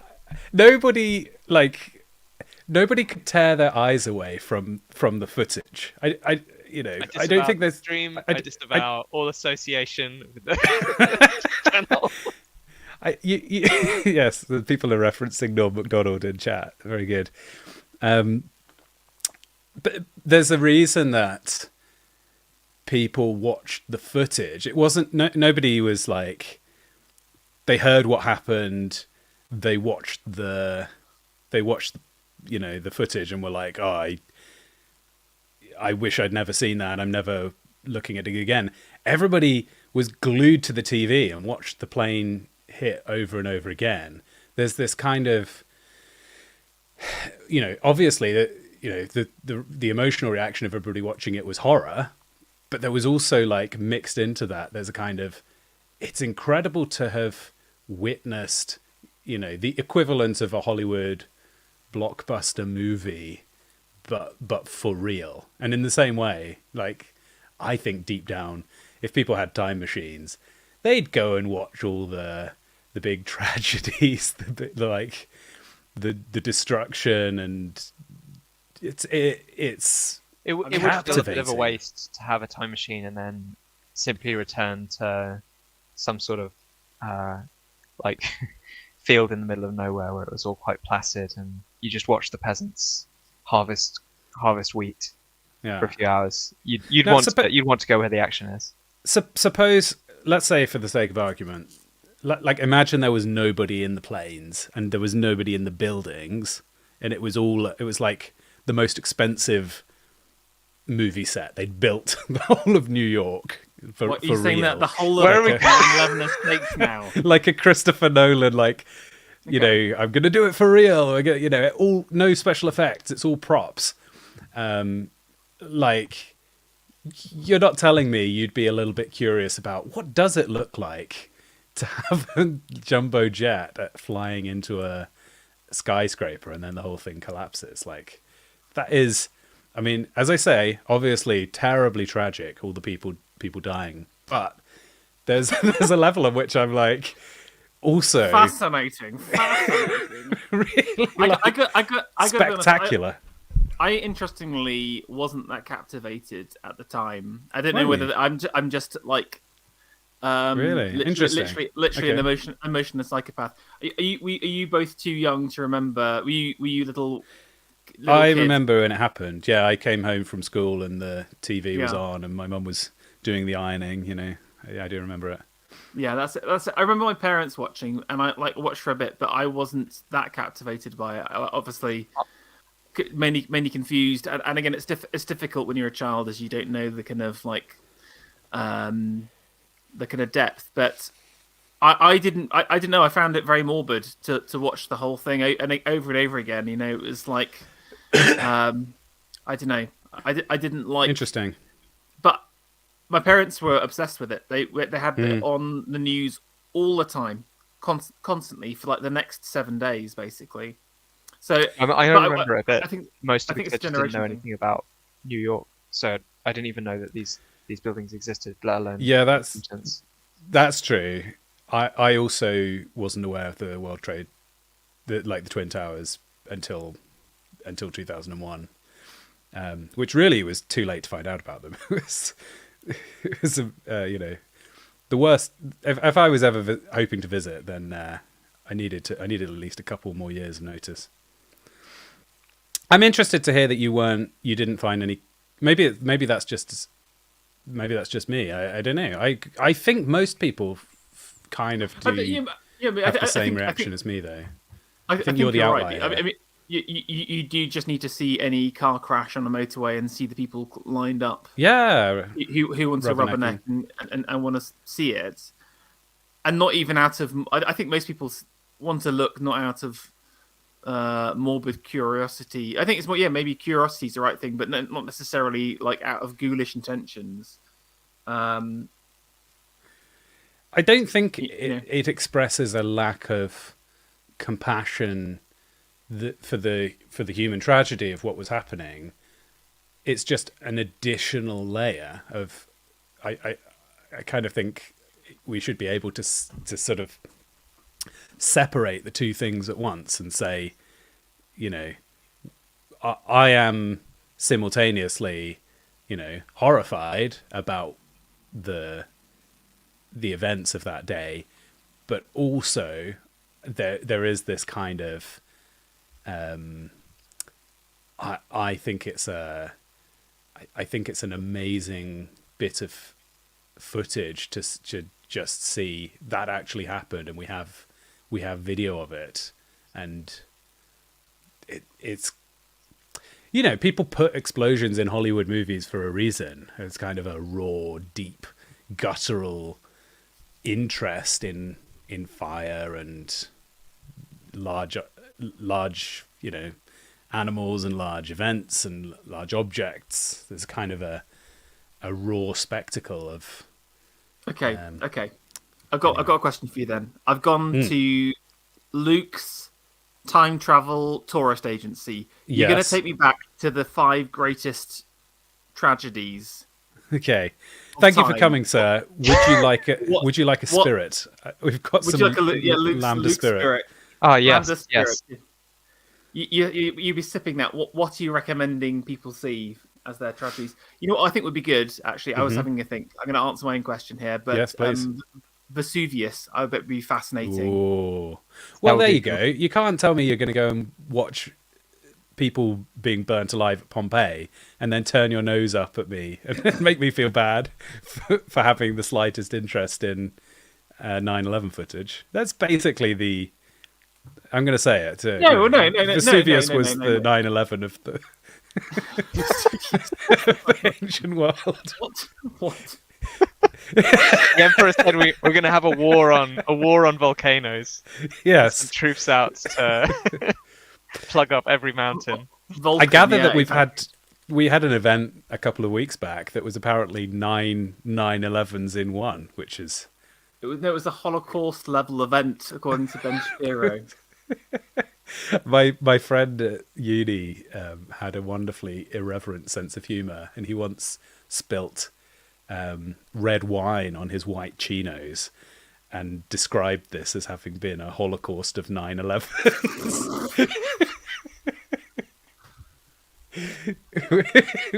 Which made me laugh a lot. Hopefully YouTube understands the sense of humour in that and doesn't well, actually I don't really care if I'm demonetized, but where do we get what were we going to do? The 5 events that you wanted to visit. I mean, Vesuvius is 5, Chinos is 4, we've established. I mean, that was a pretty big moment. Just time. The big tragedies. Yeah, I heard even Ben Shapiro considered that a tragedy. The Chinos. I immediately, my brain goes to events from the Bible, and I don't know whether that's partly because I want to verify it.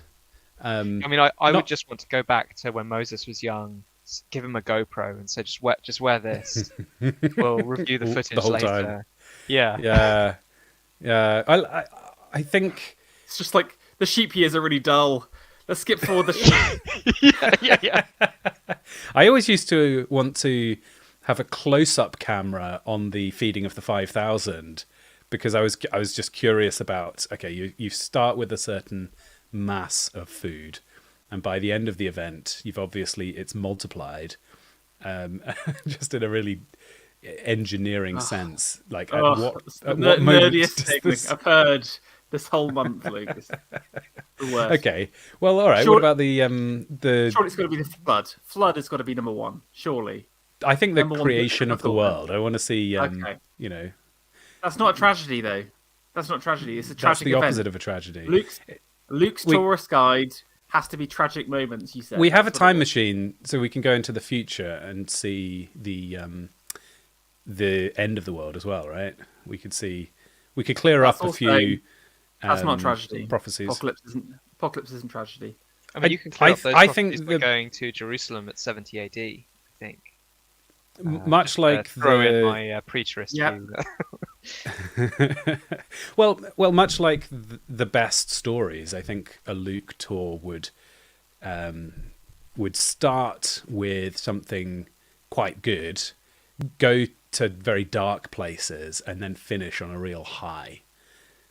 Have you seen diagrams where it shows the story of the universe like this? You know, the Garden of Eden, the fall, sin, and then redemption, and then you end up with a better state than where you started. There was a talk being given to the youth at church, and the person giving the talk kept describing this as the J curve, because it was kind of like the shape of a J. And I just kept hearing in my head JQ every time he mentioned J curve. It's like woke up. What are you talking about? So yes, I think tragedy in the middle. The stronger the tragedy, the stronger the appreciation of the cheerful culmination at the end. So, someone in chat said the sinking of Atlantis. I think that's a good time travel tragedy.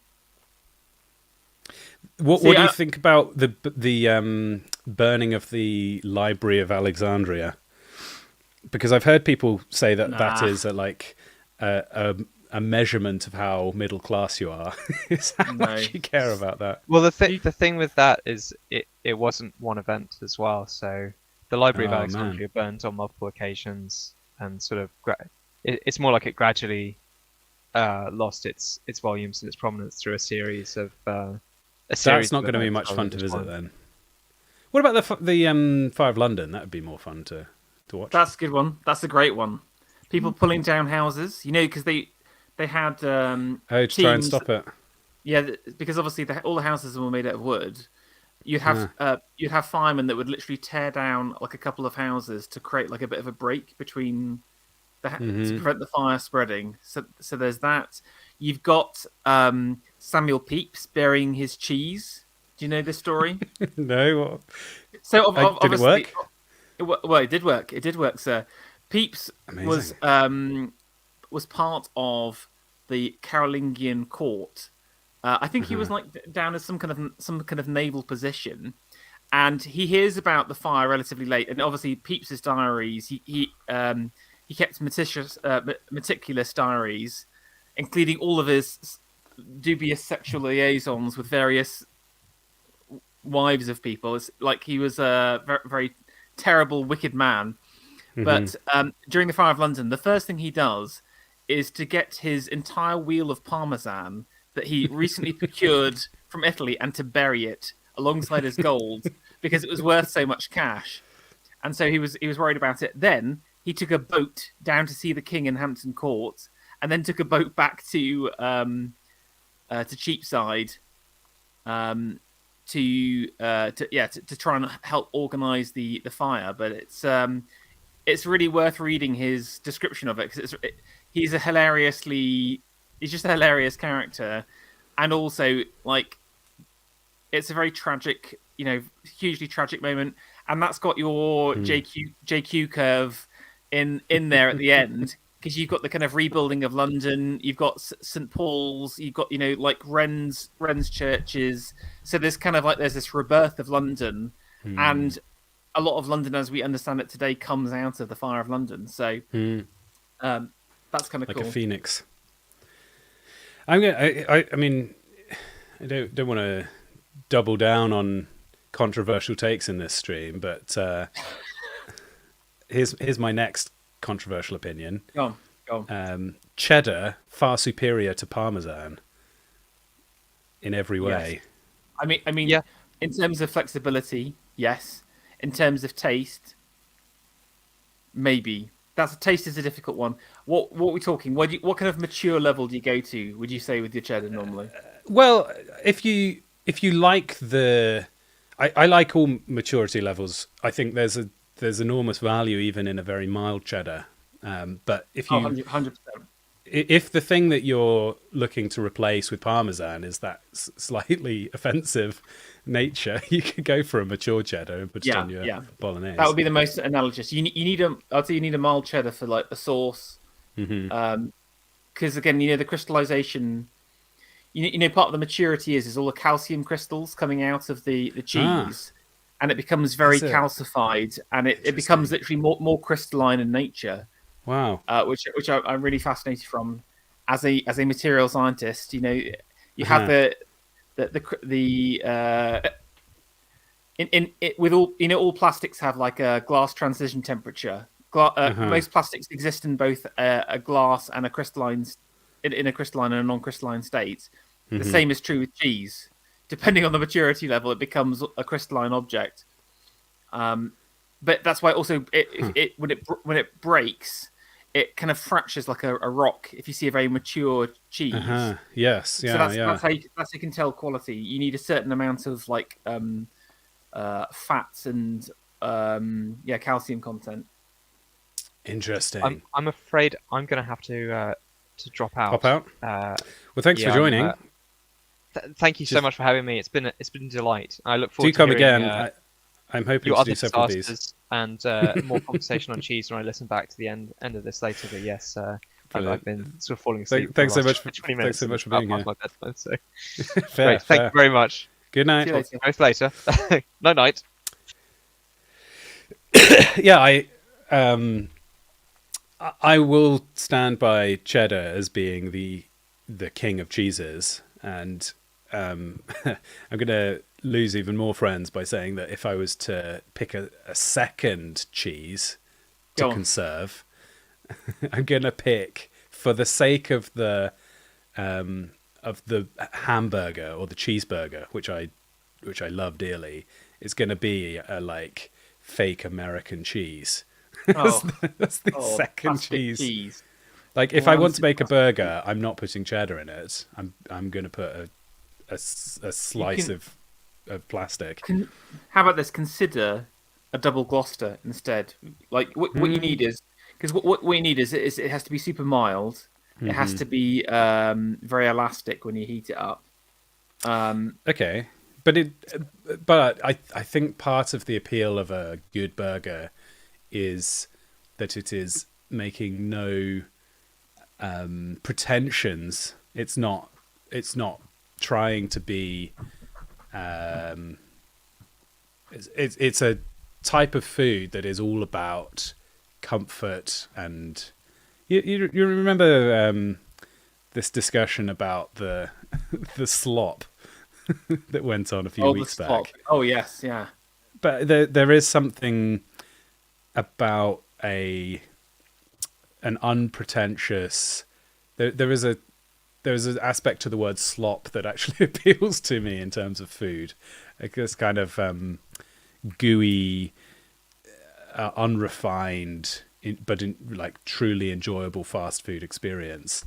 So there are so many dark facets to your personality that are being exposed tonight, Luke. Just as like your from 9/11 all right, to look, I'll take. Like, See, Ash and Duke, blue cheese, right? If I was to take a third to make my trio, I'm going to take a blue cheese, a really strong, like a Stilton, and that is a cheese for the fancy diner that you feel like you're being clever by saying that you're into blue cheese, and I do genuinely enjoy that. But if you put blue cheese in a hamburger, you're destroying the thing that makes the hamburger enjoyable, which is that it's an uncomplicated delight.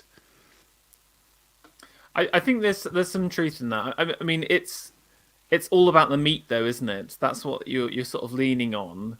and so the cheese is almost like a relish. It's almost like a little something on top. It's adding. Well, to what the it is flavor it's profile. fats that just convey the meaty tastes more effectively onto your tongue.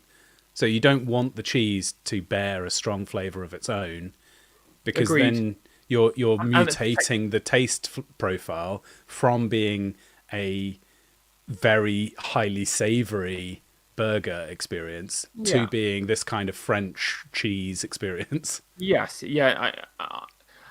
The thing is, with taste though, you can have you got to treat it more like smell, where you have Okay.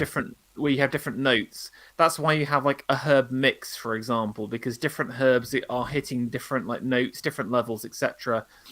And so I think a nice mild cheese can add something to it, add a bit of saltiness to it at the same time. But I think you can achieve that without having to get the most nasty. I mean, save the cheese, the American cheese in a can, which is obviously the most. That's the worst cheese, isn't it? But that's super popular with the Nordics. I think lots of stuff in a can.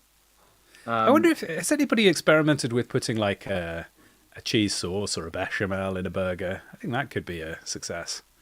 No, it's just anything slop related. Just like, it sounds. Oh yeah, how can I slopify the hamburger even more? Just absolutely liquid. No. I'm a big fan of wet foods. For example, a breakfast cereal I will allow to soak for 5 minutes, 10 minutes, 15 minutes. That's so rancid.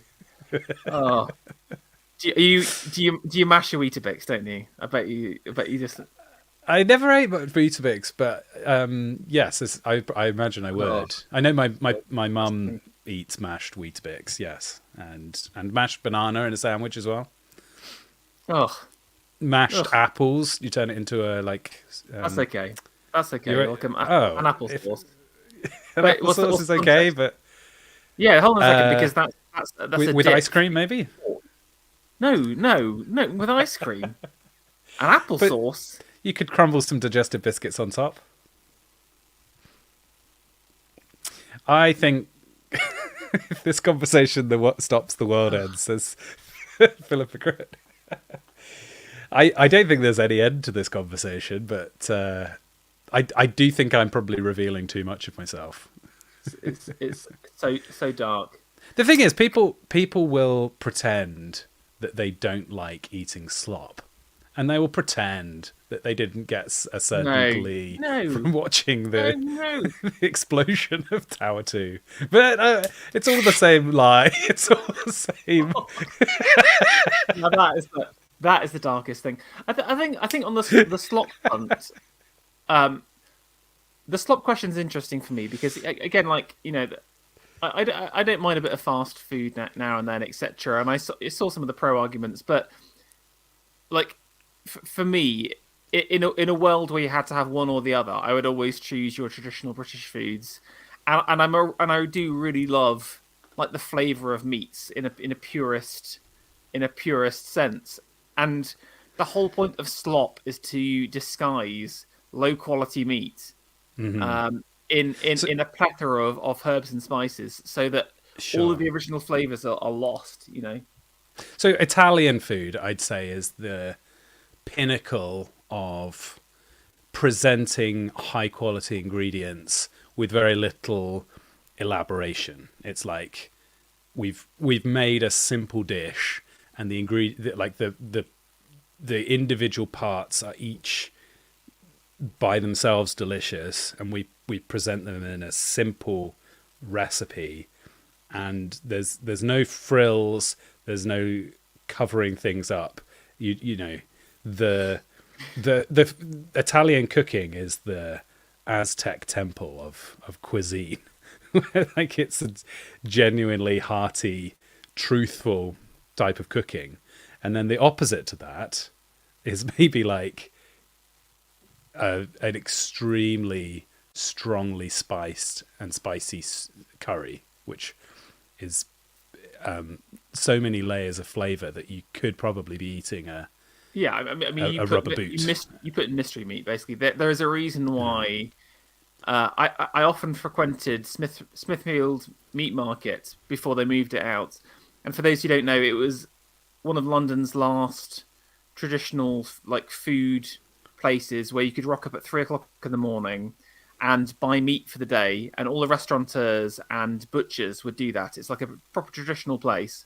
They've moved it out of Central now, and there would be queues of certain ethnicities buying low quality cuts of meat for their restaurant, basically.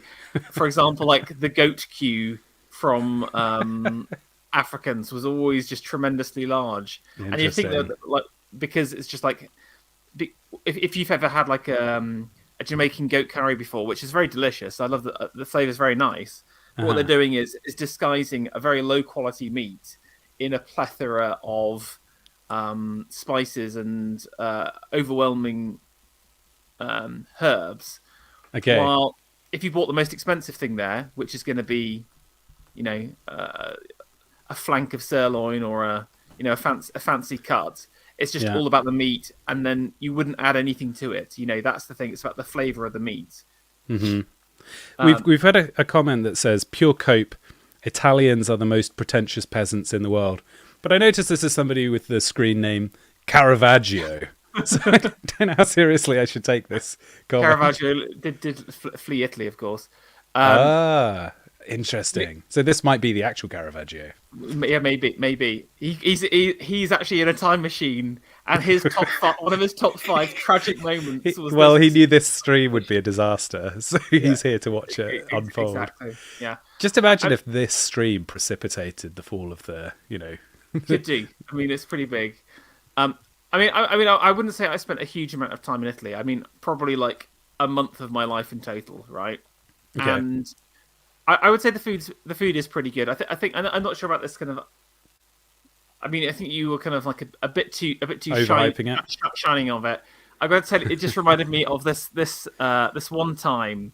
My wife and I were in Sicily at a pizza place, and we asked for this. Like she asked for a sausage pizza, like with like, I think it was down as like they call it a salami or whatever, and it came out. And like American frankfurters in a can or in a jar that you can get. Mm-hmm. The American. It had a whole lot of those just laid on top. American sausages and claiming to be salami. Exactly, and I didn't know if it was them just taking the piss out of us as tourists, or if this was a genuine local delicacy. But they were 100% serious about it. I literally laughed when it came out. It was the funniest thing. Well, the thing is, because Italian food is so good, it has been effectively exported, and visiting the country itself doesn't give you a great deal. I've been to Italy, and I didn't particularly notice that the local pizzas were better than the kind of, you go to a good Italian place in the UK and you get pizza that tastes the same to me. But I think that complaining about that is a bit like going and reading Lord of the Rings and saying it's generic. I don't think Tolkien's conception of the elves is any more interesting than the Warhammer conception of the elves. You go, yeah, but that's because Warhammer has just carbon copied and slightly changed what Tolkien came up with. Well, someone's asking, where did you go in Italy? Where was your pizza in Italy? Well, it was kind of Florence area. So maybe if I went to, I guess Naples. I guess there's maybe better places for pizza. Originator. I mean, Florence is like university town / tourist hub. I mean, it's a beautiful place, but I mean. Well, okay, yeah. I'm sure if I went to the best restaurant in Italy, it would be better than the average restaurant in the UK. But yes, but also the best restaurant in the best Italian restaurant in the UK is probably better than the average restaurant in Florence. So I think my point still stands. Yeah. I mean, I think what's interesting about Italian versus English cooking, again, it's all about the meats. Ours is like much more meat orientated. Okay. Bigger portions of it. So again, think about your pasta. There's like there's like little slithers of meat inside there. You know, think about your roast beef on a Sunday. That's like, in terms of meat volume, it's very high. So that's where I think we're quite different to other culinary styles. I mean, the only kind of meat centric other group is German food, but it's just like German food's like the nasty cuts. It's like it's the pig knuckle. Who thinks the pig knuckles are like literally? As in Germany, you'd have like fast food stands, and it's like, oh, delicious pig knuckle that you can take away with you. Yeah, my adventurous spirit would go for that. Like, I've eaten chicken feet before. I feel like chicken feet is the it's just about polar exploration. I mean, there's something novel about it, but I'm saying like the whole point of British cuisine is we know what the cuts are best. You know, because again, our cuts, the way that we cut the meat's different to other people as well, like American cuts versus British cuts. We know what the best cuts are. That's why, you know, like for example, bacon. You know, you just can't get anywhere. Couldn't get any bacon in France. Couldn't get any bacon in Italy or Germany. Or you can get lardons or little crappy bits that you again put into a pasta.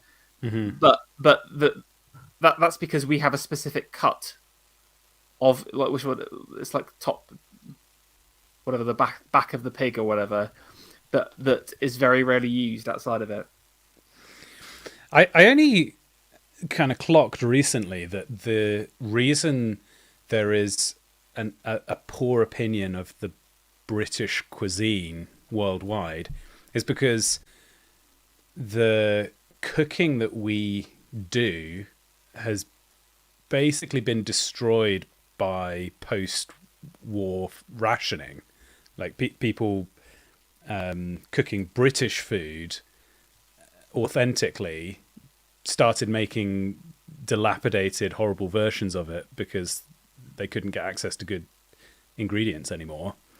And then I guess once we became wealthy enough again to start cooking properly, we also had this fascination with world cuisine. So we started cooking stuff that we don't present as our own dishes. So when people come to the country, they either eat food that isn't considered British, or they eat kind of post World War II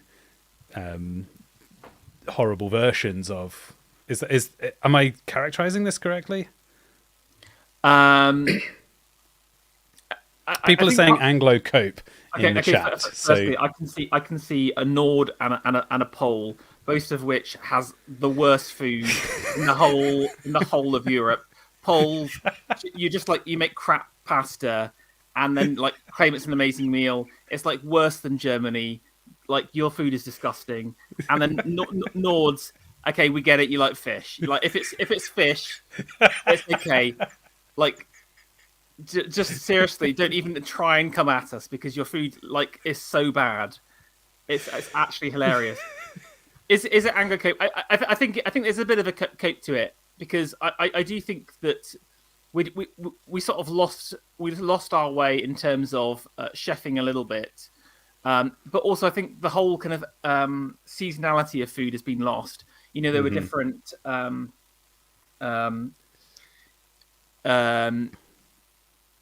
You know, for example, you'd have like game seasons and stuff like that, and I think the kind of, you know, we basically don't eat any more game at all. And again, like a pheasant or a pigeon would have been the staple of even a peasant. Do you know what I'm saying? Like, yes, there was a lot of poaching that went on, and you'd have like a lovely pheasant with like a cranberry sauce or something like that. Yeah.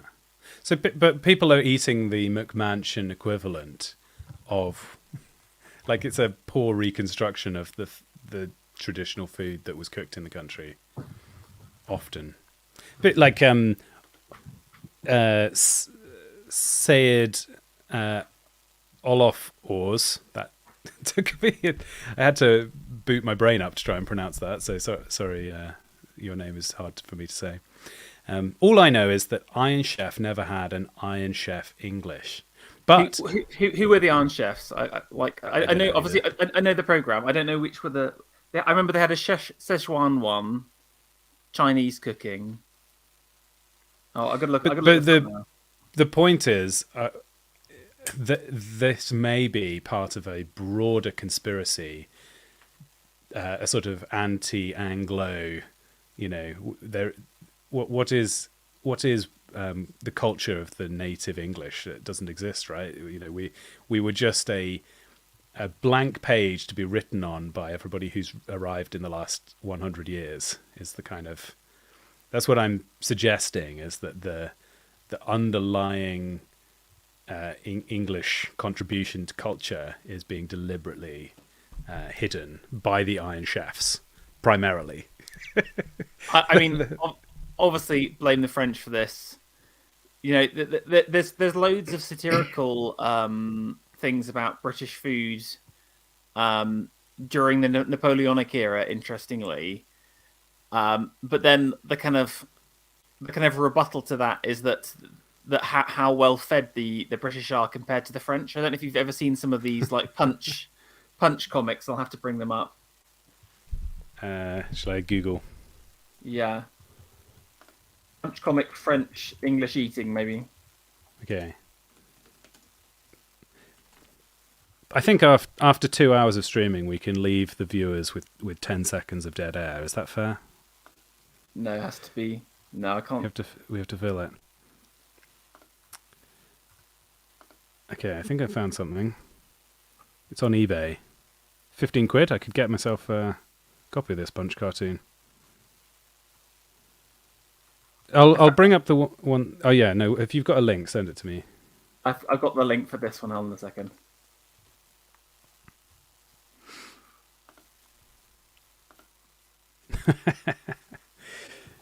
Okay.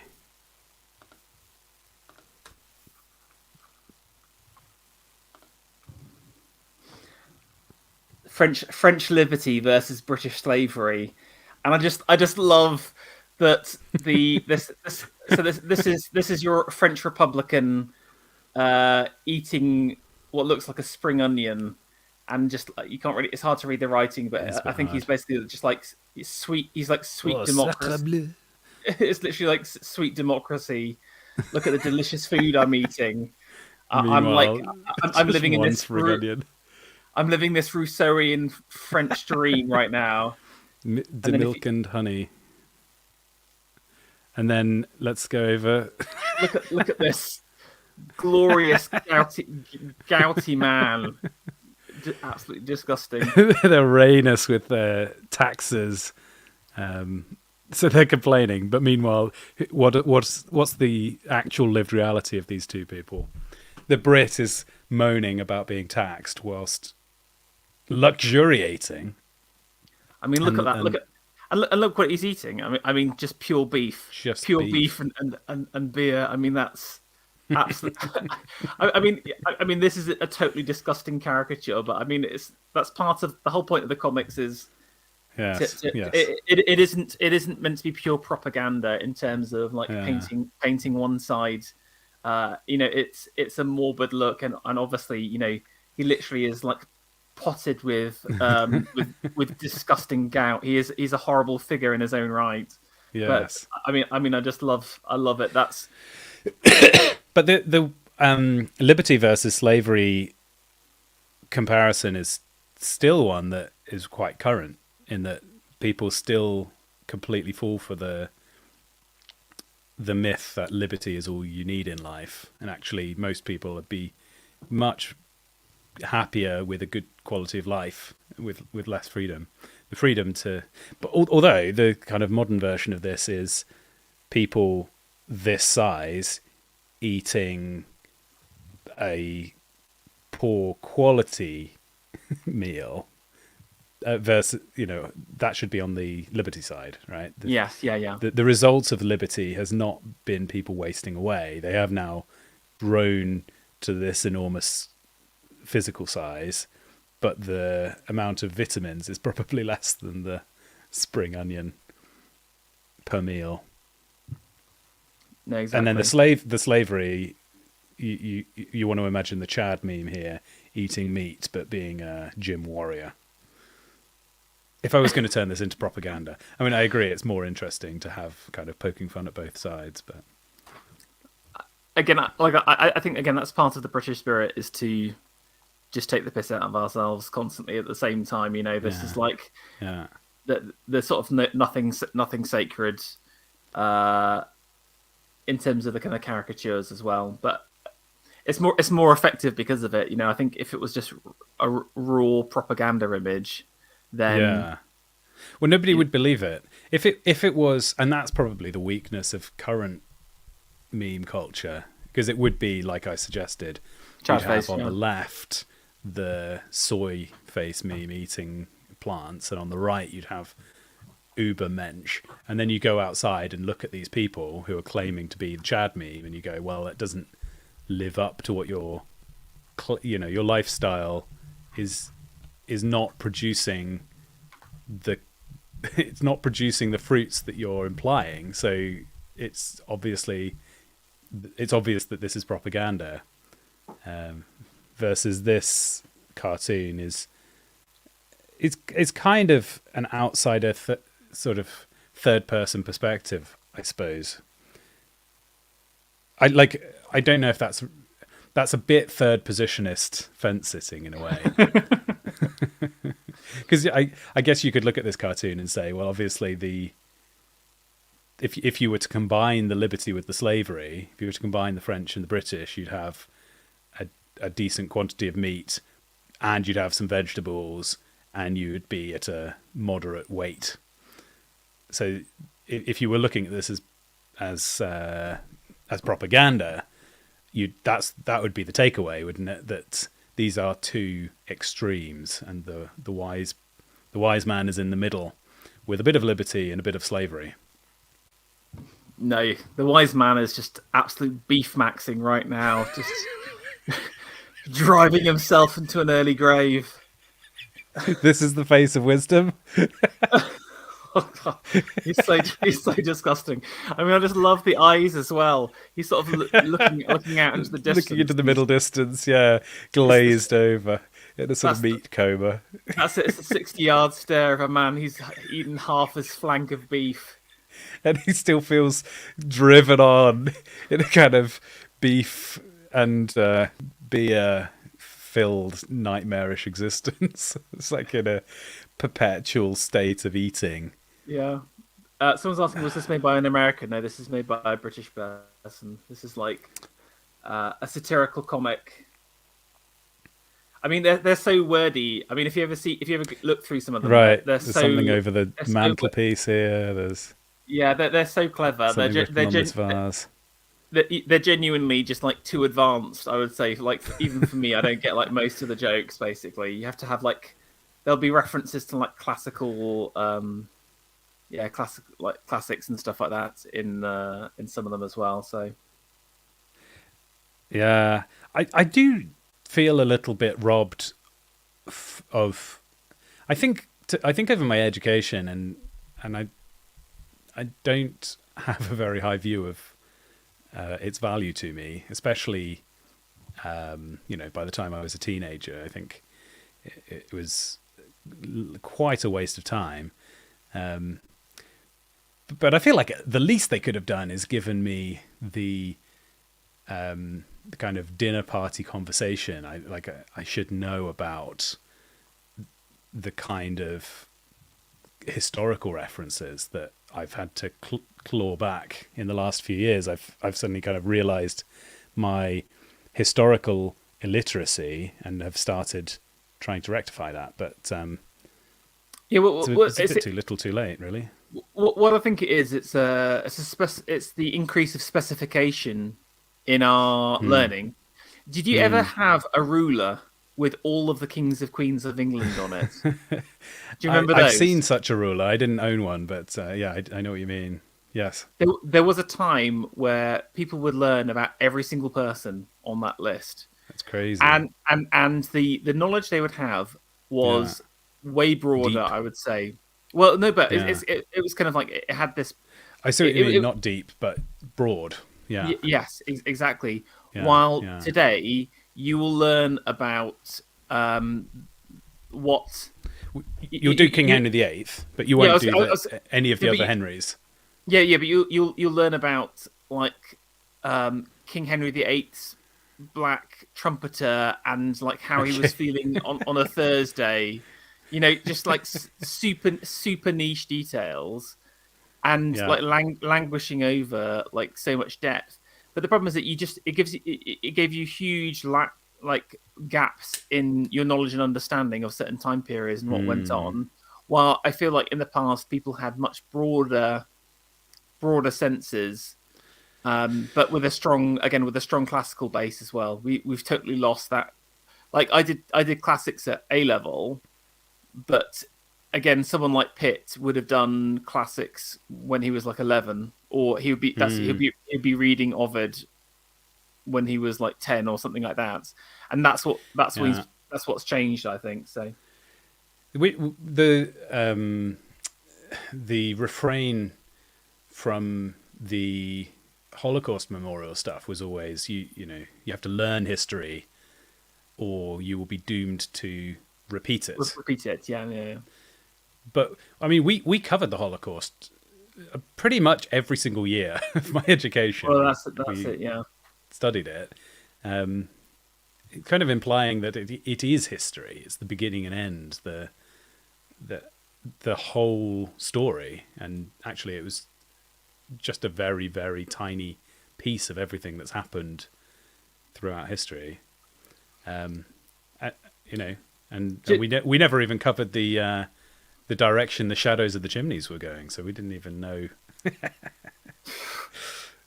I'm joking. And again, that's in Luke's top 5 places. No, I'm just that's too dark. That's too dark. I saw the Vingle said that an Englishman in chat recently told me that he only heard about Cromwell recently.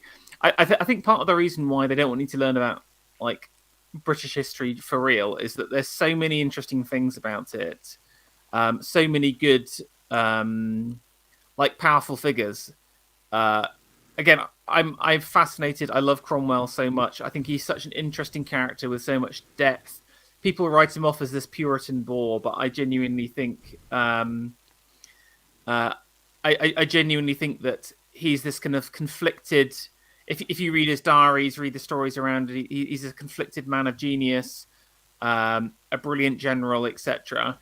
And I don't think they want you learning about someone like him. Like again, he raised an army of like faith, 10,000. It was literally called the East Anglian Regiment. Luke, you'll like this. That's his army was literally 10,000, basically Baptist Lambdas.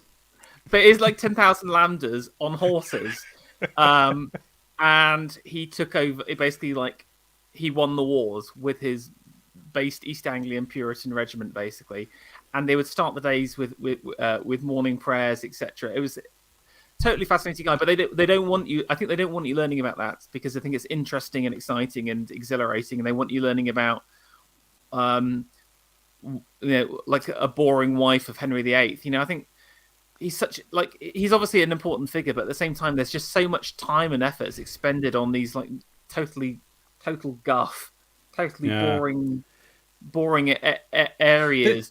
The thing that I mostly remember as a summary of how I felt about history when I was still at school, before I had any interest in it, but just the kind of the raw single concept that they had drilled into me from looking at all different periods of history was just that the past was really miserable and like gross and dirty, and everyone was ill and miserable, and I kind of feel like that is as deeply contributing to the progressive narrative. Yes, 100%. If you assume that to get into our time machine and to go back in time would be to just observe horror wherever you go, like you don't even have to pick a particular tragedy. Like if you just visited London at any point, you would just be observing like evil villains, essentially orcs, like when Sam and Frodo are in the tower, is it Orthanc, and there's a brawl that breaks out between the different groups of orcs, and they're just any moment. And the same happens with Merry and Pippin. Like, they're always just at each other's throats. Kind of feel like nobody could survive more than a year or two because they'd be victims of violence. Especially if you were a woman, you'd be beaten up. If you were a child, you'd be abused. Like, you just get the impression that we've only in the last couple of decades broken free from the shackles of that awful human condition. Yeah. And then that kind of then explains why if you project into the future, then it's kind of believable then that if we've made so much progress in such a short space of time, then anything is possible. Here's the huge dirty secret about that. During Victorian times, and I would say Edwardian too, there was huge levels of poverty and starvation, especially in cities. You often see these kind of bedraggled urban poor forced into prostitution, right? But my point is, and I don't deny that happened. There's a lot of poverty and a lot of death. But why were the people in the cities in the first place, right? If you go back 100 years before the Industrial Revolution, people were living in harmony in villages and towns outside of the cities. And what happened was, you can see this through. There's some really good records. I've got some. I have the stats. I have the receipts for it. The amount of people in employment in factories is virtually zero by like 1750, for example, right? But as you've got the use of steam machines on farms, as you've got kind of manufactories springing up in towns, etc., offering better wages, that's what draws people to the towns. But then it creates this massive overpopulation. It creates, that you hear those horror stories of dysentery and cholera and stuff like that. All of that is caused by progress. That's what they don't tell you. Yes, is that you wouldn't have all of that urban poor and people dying in their droves and forced into prostitution because they've been brought into the towns because they lost all their jobs due to the change of the Corn Laws and technology. And its progress has to take its fair share of the punishment, I think, and it gets totally glossed over. People assume that people were always poor and starving and dying, and I'd say that yes, they were. I think they were dying of disease, but nowhere near as much as they were in the cities post-industrial revolution. Well, and people always bring up issues with tooth decay, but tooth decay is another instance where you can even see this in. You can go and find skulls in the ground, and when you date them, if they are old enough, their teeth will be absolutely fine. And then it's only after certain developments, I guess it's presumably the prevalence of sugar more than anything else, but just generally sweeter, tastier foods. Suddenly everybody's teeth start falling out. Yeah, or obesity, you could say. Just everyone just being fat. It's just like a total failure of progress. But you can see the people would say the situations in cities and say, wow, people were flocking to cities and this is what they found when they got there. But they abandoned their lives in the country. So it only stands to reason that the country life must have been worse. Like, we don't know what it was, but it must have been worse if they were going to the cities. It's twofold. I'm not saying that they had any other choice. But for example, like I was saying, the impact of steam engines on harvest time, for example, where for example, an entire village would be brought out to help with the harvests, right?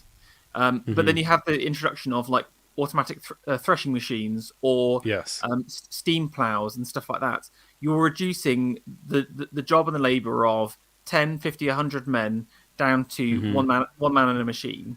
And so there's huge unemployment as a consequence of progress, right? I'm not saying that they had any other choice, but it's just an outcome of progress.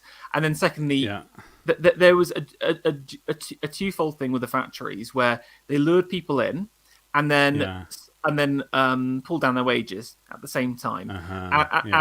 we have it bad with our capitalists today, but many of the manufactories of the North, of the Midlands, were run by the worst people. These are not aristocrats with noblesse oblige.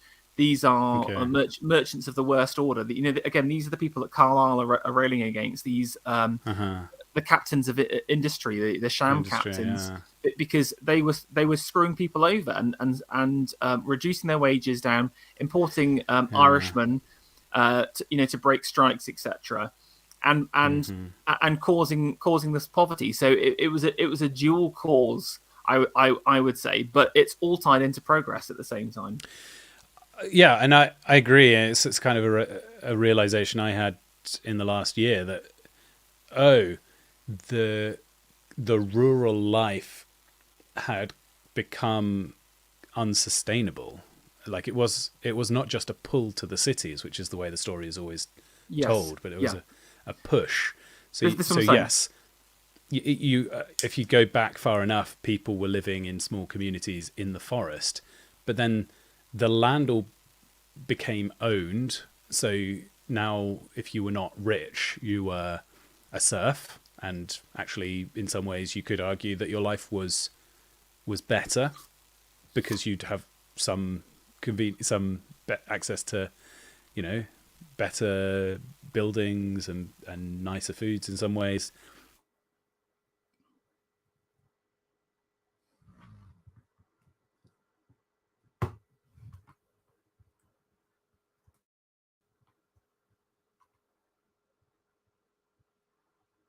You were okay. What's left?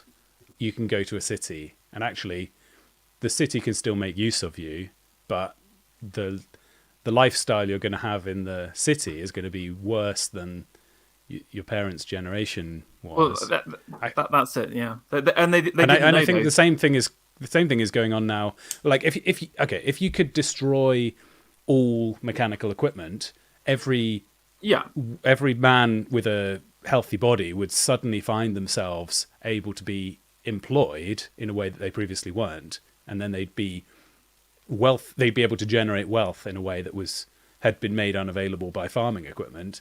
But the same kind of push to automate everything with AI is going to have kind of the same effect, where I don't really have any way to use my physical strength to make money, but at least I have a brain, and the brain is able to do things that the technology cannot replicate for now.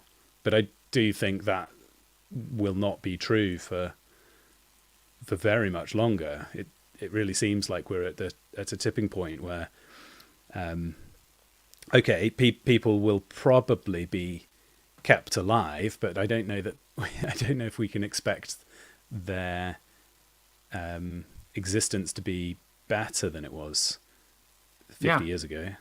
Exactly. Yeah, I think it's a really interesting question. I don't know how much the whole AI thing will play out, or certainly with what's going on a global scale, whether other stuff will catch up first. But again, it's the narrative of technology and progress being perfect and helping us in every single way and form, and the answer is it did in some regards in terms of increasing productivity, getting more out of the land. If you look at the capability of farmers to produce food from their land, it's obviously insanely gone up with all of our agricultural. I think that is one area of undeniable. But we've also massively exploded the population on the planet. So, okay, fine. If we had all of this additional wealth, but the same number of people that we did 200 years ago, then we'd all be living like kings. But the reality is that we've distributed the gains in productivity across more people. So per person, actually, the improvement is quite slight. Yeah, well, I think we are all living lives substantially worse comparatively to our ancestors from 80 years ago. When you look at the kind of relative pay scales, etc., and what again in like I think you just need to go back in terms of like quality of life, things like what's the size of the house they had, what's the the kinds of food they were eating, etc., rather than like things that are cheaper are things like fuel or cars or like commodities have massively gone down. And again, I think that's great, but I genuinely don't think that having a bigger TV is going to lead to a better quality of life for people. Genuinely, I think it makes their life worse. And I think this is why you got to be really careful with all of those quality of life stats nowadays, because they choose the most soulless, worst things to kind of base what is like, what is a good life. They think it's like a larger volume of chicken and TV. And again, but then you've lost. What about quality of chicken at the same time? About going back to looping all the way back to your points to food and your aesthetic points. How do you quantify that? And the reality is you can't really quantify aesthetics. It's something that's experienced and something that's learned. And you need like a group of critics and experts and creators all working together. It's a much more complicated thing. But I guess you could argue that actually, I guess the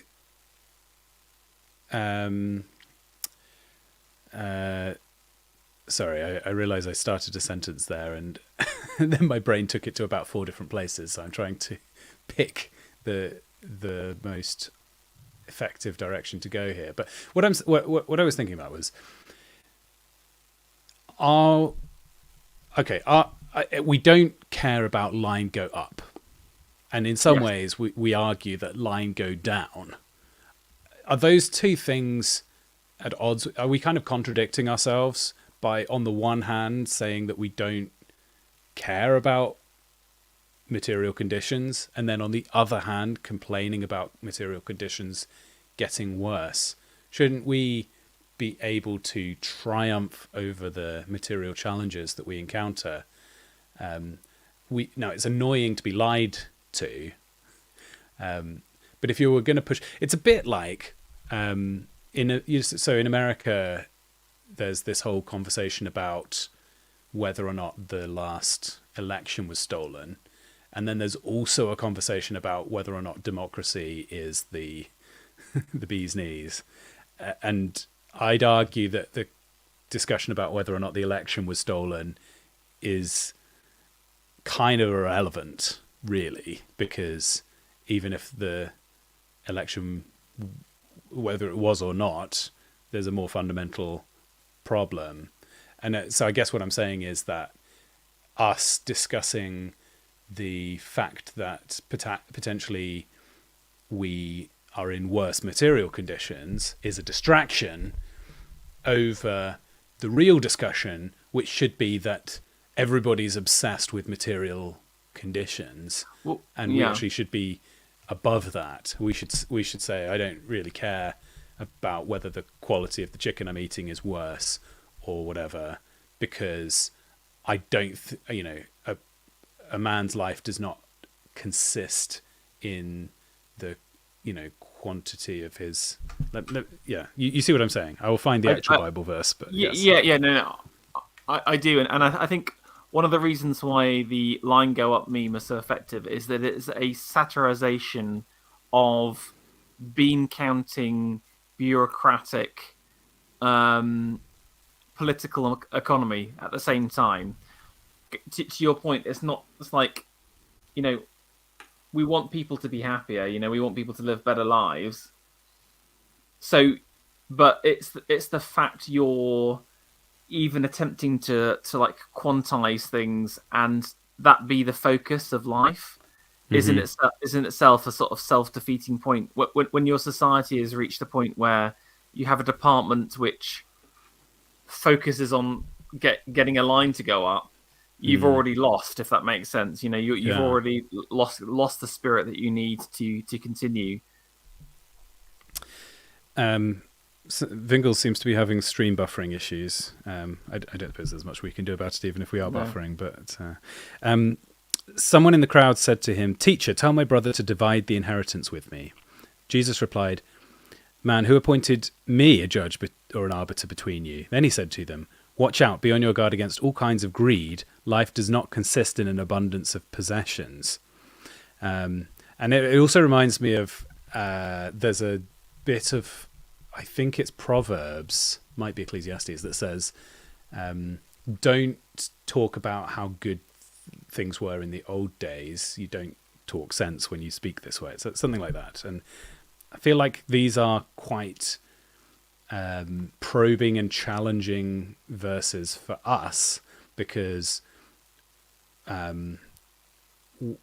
like the sphere, the online community more broadly that a lot of the audience to this channel comes from, have maybe put their fingers on some uncomfortable truths, and we are all for truth, and it's useful to understand the lay of the land, but it's also the case that we can be dragged into unhelpful commentary on those truths. So I kind of want to separate out, it's almost like the red pills, the things that we learn that open our eyes to the way the world really is, are valuable, but often the solutions or the commentary that comes along with those red pills is not biblical and is not accurate, and we should be on guard against that, the greed or the kind of hopeless nostalgia, and in place of it we should be focusing on higher spiritual ideals. Do you see what I'm saying? Yes, yeah, or even again just moving against material condition, going back to your poets in charge of corporations again. You know that you need space for all of those aesthetic things in life, which aren't included as part of, there's never been a description of someone being greedy over art. Do you know what I'm saying? I think that's interesting to me. Why has no one ever said, "Oh, you can have too much beautiful poetry in your life"? Do you know what I'm saying? Yeah. By the way, I don't know if you've noticed, but everybody in chat is saying that the stream's gone down, and our live viewers were just cut in half or worse. So I think they're trying to shut us down. Yeah. Did you notice it was as soon as the Bible came up on screen? Interesting. Yeah. So I assume people who are watching this back will have an uninterrupted experience. But yeah, sorry for our live viewers. Yeah. Also, can I say I love this Bible verse so much because it's got base libertarian Jesus in there. Man, who appointed me a judge or arbiter between you. This idea that Jesus don't you know the non-aggression principle? No, but he's sitting outside of the civil law of the land, which I think is really interesting. Yeah. Again, Jesus isn't here to tell humans how to run like civil law. These weak and pathetic. But he's not saying civil law shouldn't exist, which is probably the difference between him and an actual libertarian. He's saying that that's not my place in society. Exactly.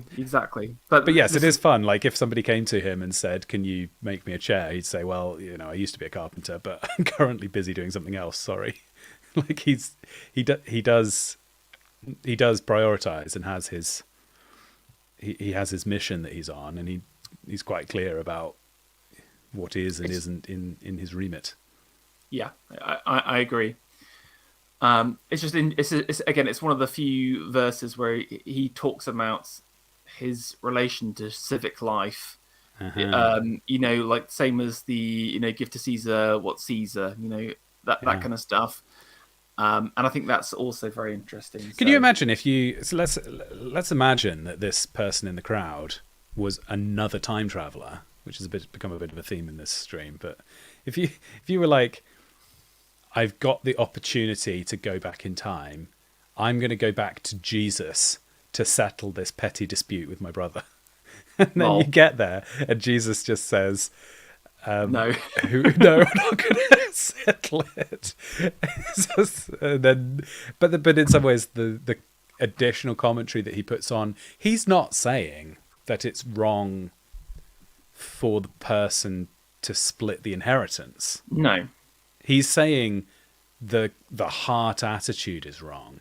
And I think that's a really key insight, because I think many of us probably could identify genuine grievances with the way that we are being ruled, like tangible decisions that have been made on our behalf that are going to significantly hurt us materially, and it's being done perhaps for evil reasons or perhaps just foolishly. Either way, it's Why not both? Probably both, and that discovery. I guess my point again is, Jesus, I think, would say that we need to watch the way that our hearts react to some of these conclusions, because if that is true, that doesn't justify us wallowing in self-pity and anger. And I'm not making comments on what actions should be taken. There is sometimes a place for a response, but what I'm saying is that the deep contentment in our lives should not rely on having been treated justly, and actually being treated unfairly is something we should expect in our lives, and we need to be we need to be spiritually ready to swallow injustices done to us, in the instance that we can't do anything about it. That's actually a part of the. It's really easy. I sit on YouTube and rally against things, the unfairness and unjustness in the world, but it's kind of poisonous to your viewers to leave them. I think a lot of mainstream media does this to people in particular. Is people are just left feeling horrible. They want to breed resentment. They want to create, the what's it called, like torture porn or whatever. This kind of this stream of horribleness. I mean, I'm not sure I would put it quite as just swallow injustice. The injustice against us. Okay. I think injustice should be called out and should be shouted down. Sure. But then and again, I'm for rallying against it. It's like if it because what is that? Just to be trampled over by injustice? I don't think that's what Jesus wanted us to do. No. That's fair. But I think what I think you could say is to have a certain stoic nature about life, and I think that's sort of what you meant to a degree. Yeah, that's more what I was saying, probably. Where it's kind of like life is going to be a challenge, and it's not about whinging about it constantly and just chatting about stuff, or to kind of stressing people out. You got to take it. You got to deal with it at the same time, and. Part of this is the thing that I think is the key lesson I'm more trying to pull out. Life does not consist in an abundance of possessions, and it's not saying that dealing with possessions is not important. Obviously, God provided a giant list of laws to guide the nation of Israel. In the Old Testament, I'm not talking about modern day Israel, in how to deal with disputes about possessions, and a lot of Jesus's teaching is kind of on this topic. So he's not saying that it's not a key part of society and life to handle possessions. He's not saying, especially he's not saying that we should abandon the concept of ownership and just you wander around penniless. Like he does uphold the concept that people own things and that there could be injustice that should be righted. That was a lot of caveats, wasn't it? The point is that what he is saying is that your life is more than disputes about power and possession. And as long as you are singly focused in your brain on possessions, then you're missing a massive part of what Jesus is offering that will massively improve your life if you can. I mean, it's obedience to Jesus, yes, but I think it is also day to day really beneficial to get this concept. Yes, I think that's a fair comment and something to reflect on, and that's a nice verse. Can I give you one of my big brain thoughts to maybe finish up on? If you can manage, great, to manage another 10 minutes. Okay. Yeah, well, that's perfect, because then that takes us neatly up to the 3 hours. We'll get to 3 hours. Okay. The Greek conception of God or the gods was all about bringing order, or they're kind of representing order. Okay. My stipulation is that the Christian God is both simultaneously ordered, but also there is an element of disorder in there as well. This is like the Aslan saying that I'm not a tame lion. Okay. Is that the same thing? Tell me it again. The Greek gods were about order. Yeah, and your stipulation is that God is not just order, but there is disorder there as well. Yeah, it's simultaneously disorder at the same time. And I wanted to bring up the idea of the tree, or like, I don't know if you could just Google an oak tree and get a picture. Mm-hmm. And because I think the tree is a really interesting thing, because we obviously, if you took a literal view of the Bible, which I take a quite close, I wouldn't say purely literal, but pretty close version of it. We know that the tree is explicitly mentioned in the Garden of Eden as an object. And I wanted to ask you, do you think the tree is an ordered or a disordered object? Wow, good question. Well, there's an observation that if you are drawing and you ever draw a right angle, like 90 degrees, that immediately makes the whatever it is you're drawing appear artificial. Like that, there is no such thing as a super long straight line or a precise right angle in nature. And in 3D modeling, there's this really hard distinction between hard body modeling, I think it's called, where you're making metallic shapes that are really precise, versus, is it soft body? Someone in chat might correct me, but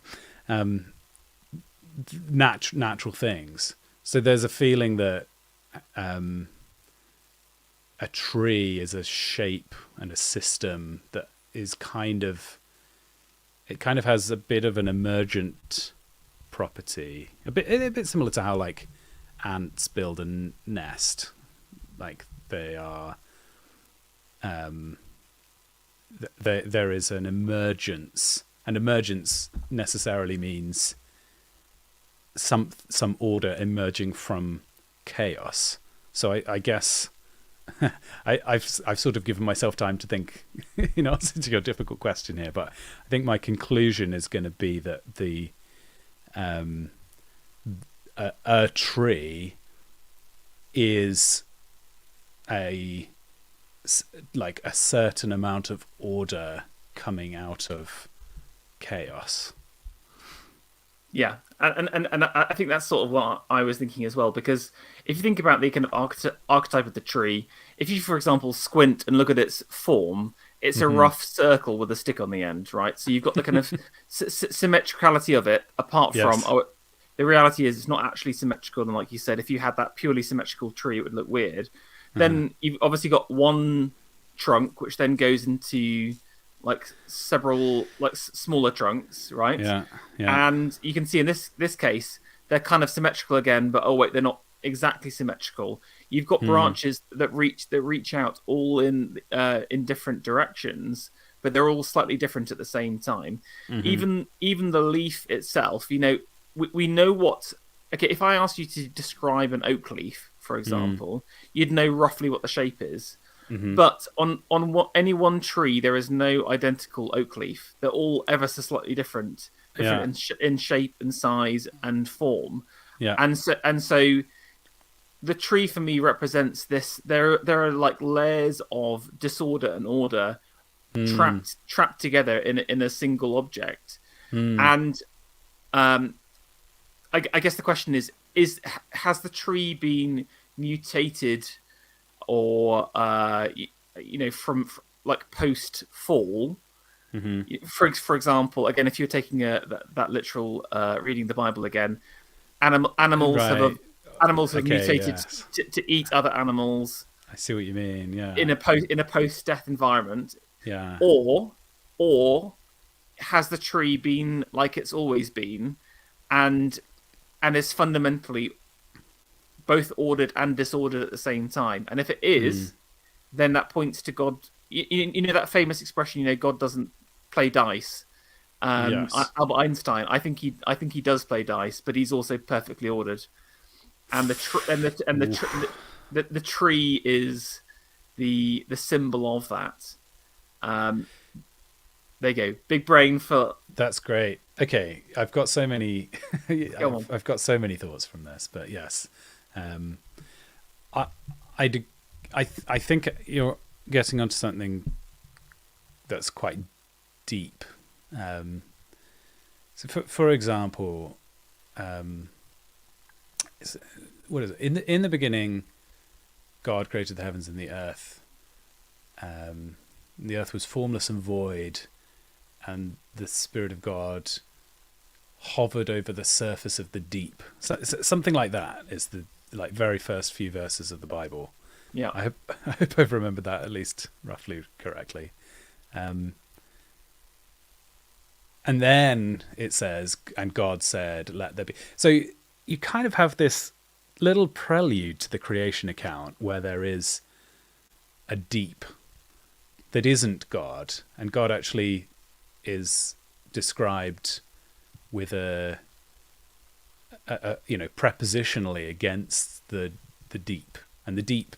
well, the deeper there's a symbolic representation that's referenced in Revelations as well. For example, the new Earth Hmm. doesn't have any sea. If Yes. you, and it's kind of referencing the fact that the deep is often kind of referenced symbolically as like the devil or evil, Yeah. um, as and well. and and the deep is the place where the monsters live, the like Cthulhu. Not that Cthulhu was a Jewish invention, but the beast that eats Jonah. Yeah, Is yeah, they were aware of like big scary things. I think anybody has a dread thinking about the deep, and it's obviously symbolic of chaos. So I've sometimes wondered whether but God. but is that chaos Oh though? yeah. This is what I'm saying. I think chaos gets a bad rap. I think this idea of disorder being a Hmm. negative thing isn't necessarily true. That's what I'm trying to that's what I'm trying to Yeah. get to. Well. I think Right. I think the idea of randomness being a negative thing is this hangover from paganistic Greek concepts. What Spengler talks Uh-huh. about of the Greek civilizational's focus um, on order. They're obsessed with order and wholeness. Yeah. Yeah. I guess. I guess I was saying something that is sort of in agreement with that, which is that God fashions out of the chaotic, that his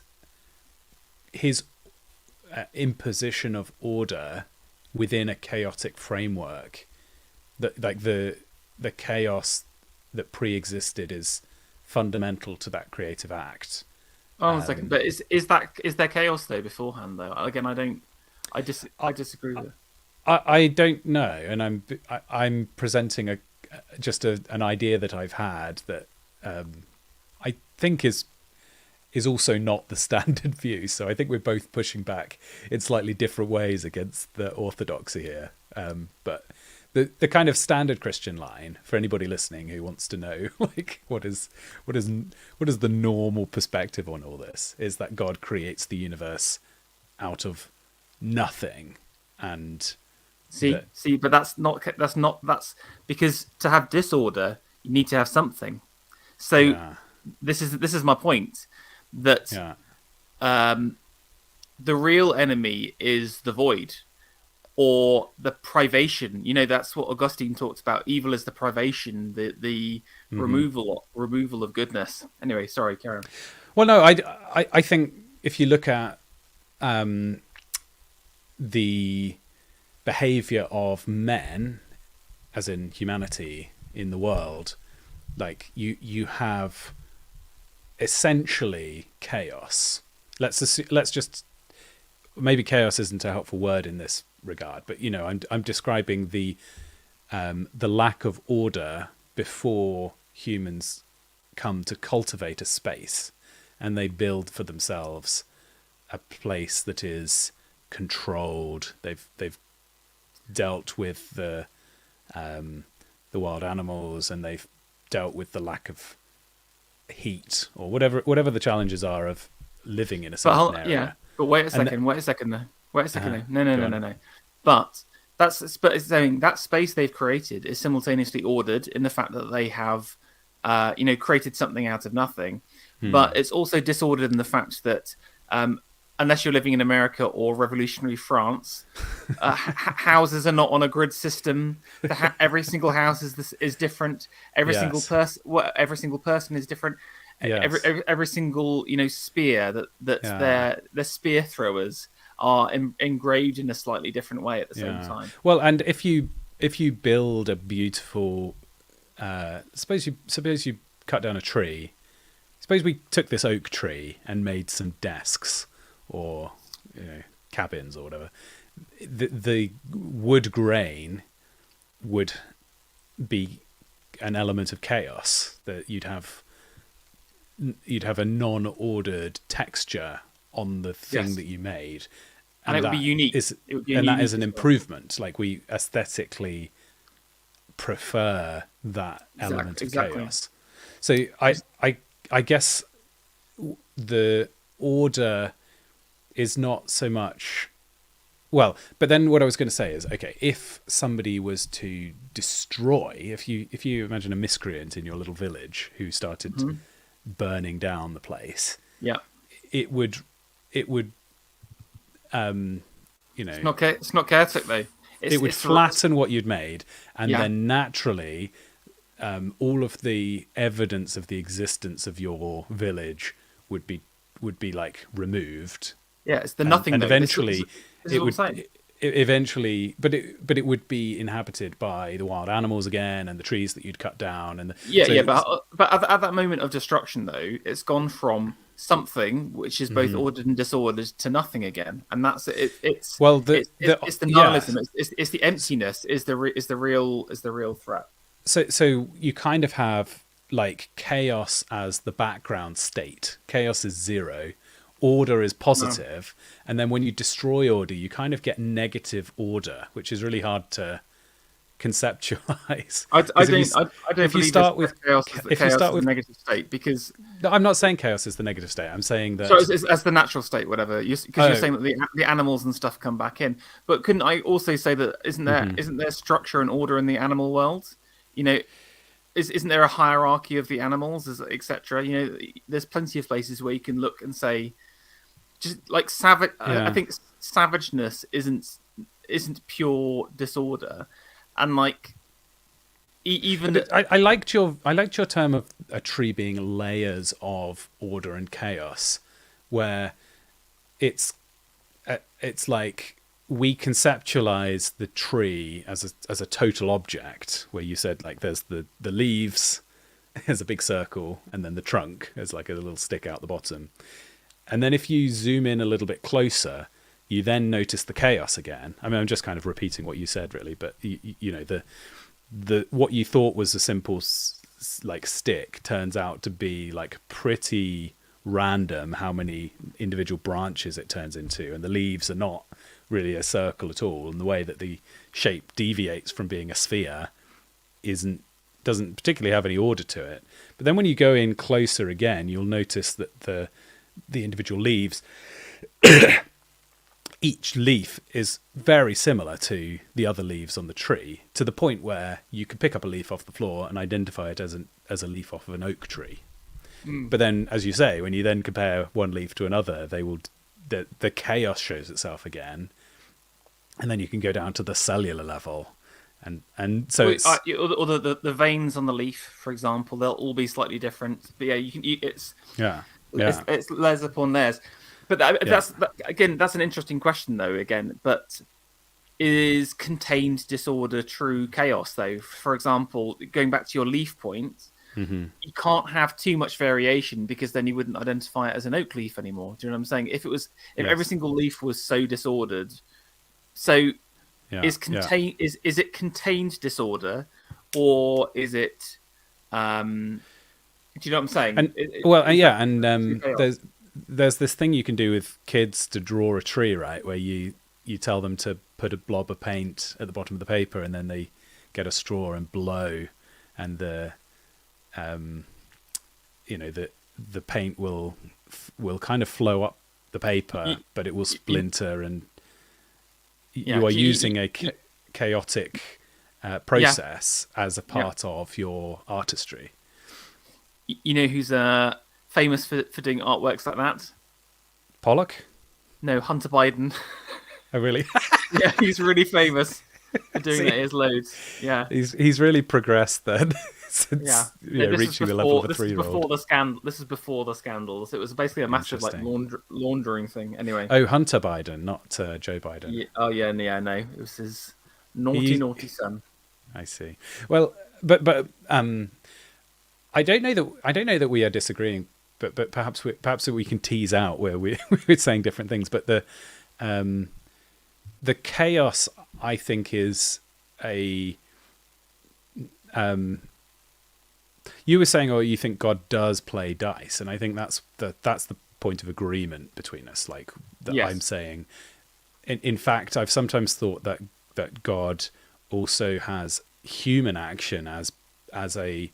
So there's this thing of progressive revelation, where God slowly reveals his plans over time. So, for example, it's only the later prophets in history who talk about. Out of you, Bethlehem, least all of the details kind of appear like way down the line, and in the Garden of Eden, all you have is, yes, you will crush the head of the snake, and I've sometimes thought that perhaps it is as humans make these specific random decisions, like. What name shall we give to this little place? Let's call it Nazareth. And then at that point, God then says, okay, well, I will use the human, he speaks in, God speaks in human languages. He makes use of human tongues to communicate to us. Like he reveals that it will be Nazareth and Bethlehem involved once it's close enough to the day of the incarnation that decision can be made. Like God is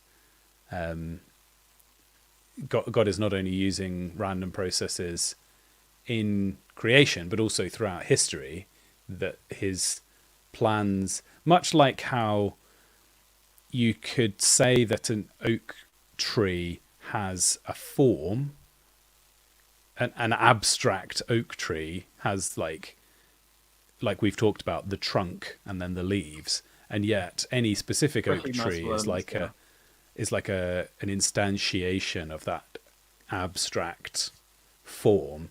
And I wonder if God's plans are the same way, that he knew the plans, but he didn't know the specific implementation of them until he made use of these random processes in much the same way as a little 3-year-old making a painting of a tree uses a random process as a tool in the resource, of making great artistry.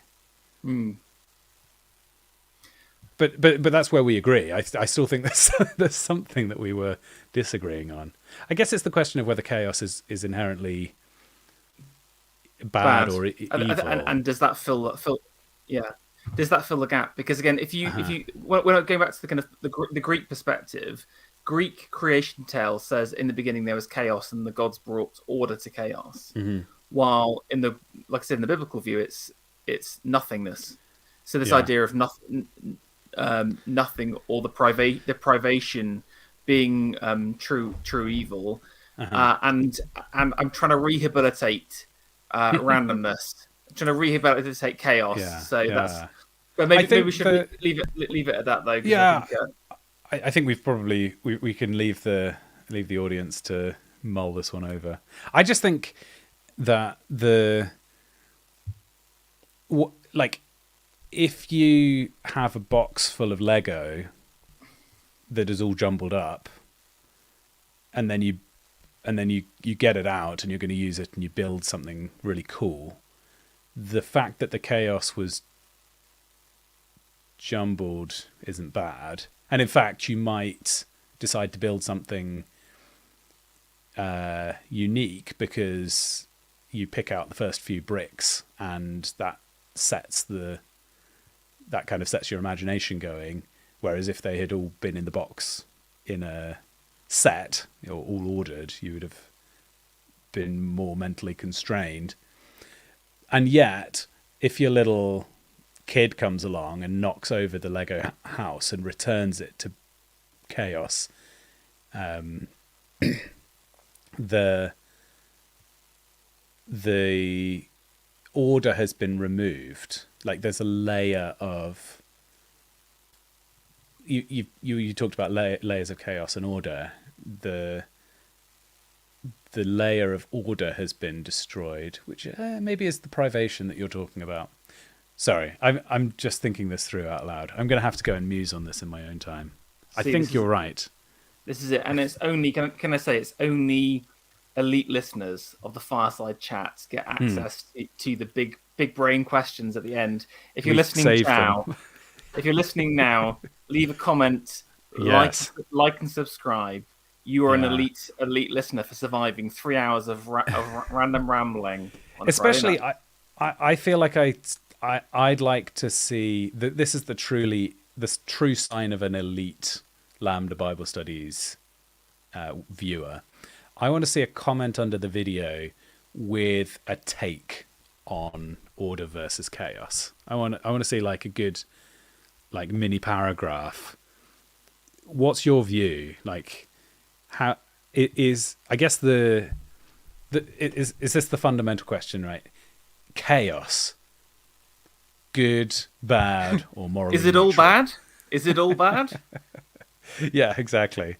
So if you could submit your essays under that title under the video, and then no one will understand. No one will understand because the weak 1 hour, 2 hour listeners, they wouldn't have got to hear. They'll think, "What are you talking about? These are big brain biblical discussions," and they were talking about Lambda whiskey at the beginning. That's yeah. The people commenting under the video about Lambda spirits Shame on them, because they're the weak, they're the chaff who only made it through the first hour of the stream, and they've never reached this point in the video to realise the folly of their ways. Well, thanks very much, Ferry, for joining, and I think this was a rousing success. So I'm very pleased. Many more. Hopefully, there'll be many more Hopefully many Fireside more. Chats in the future. Yes. I very much hope so. Goodbye, everybody.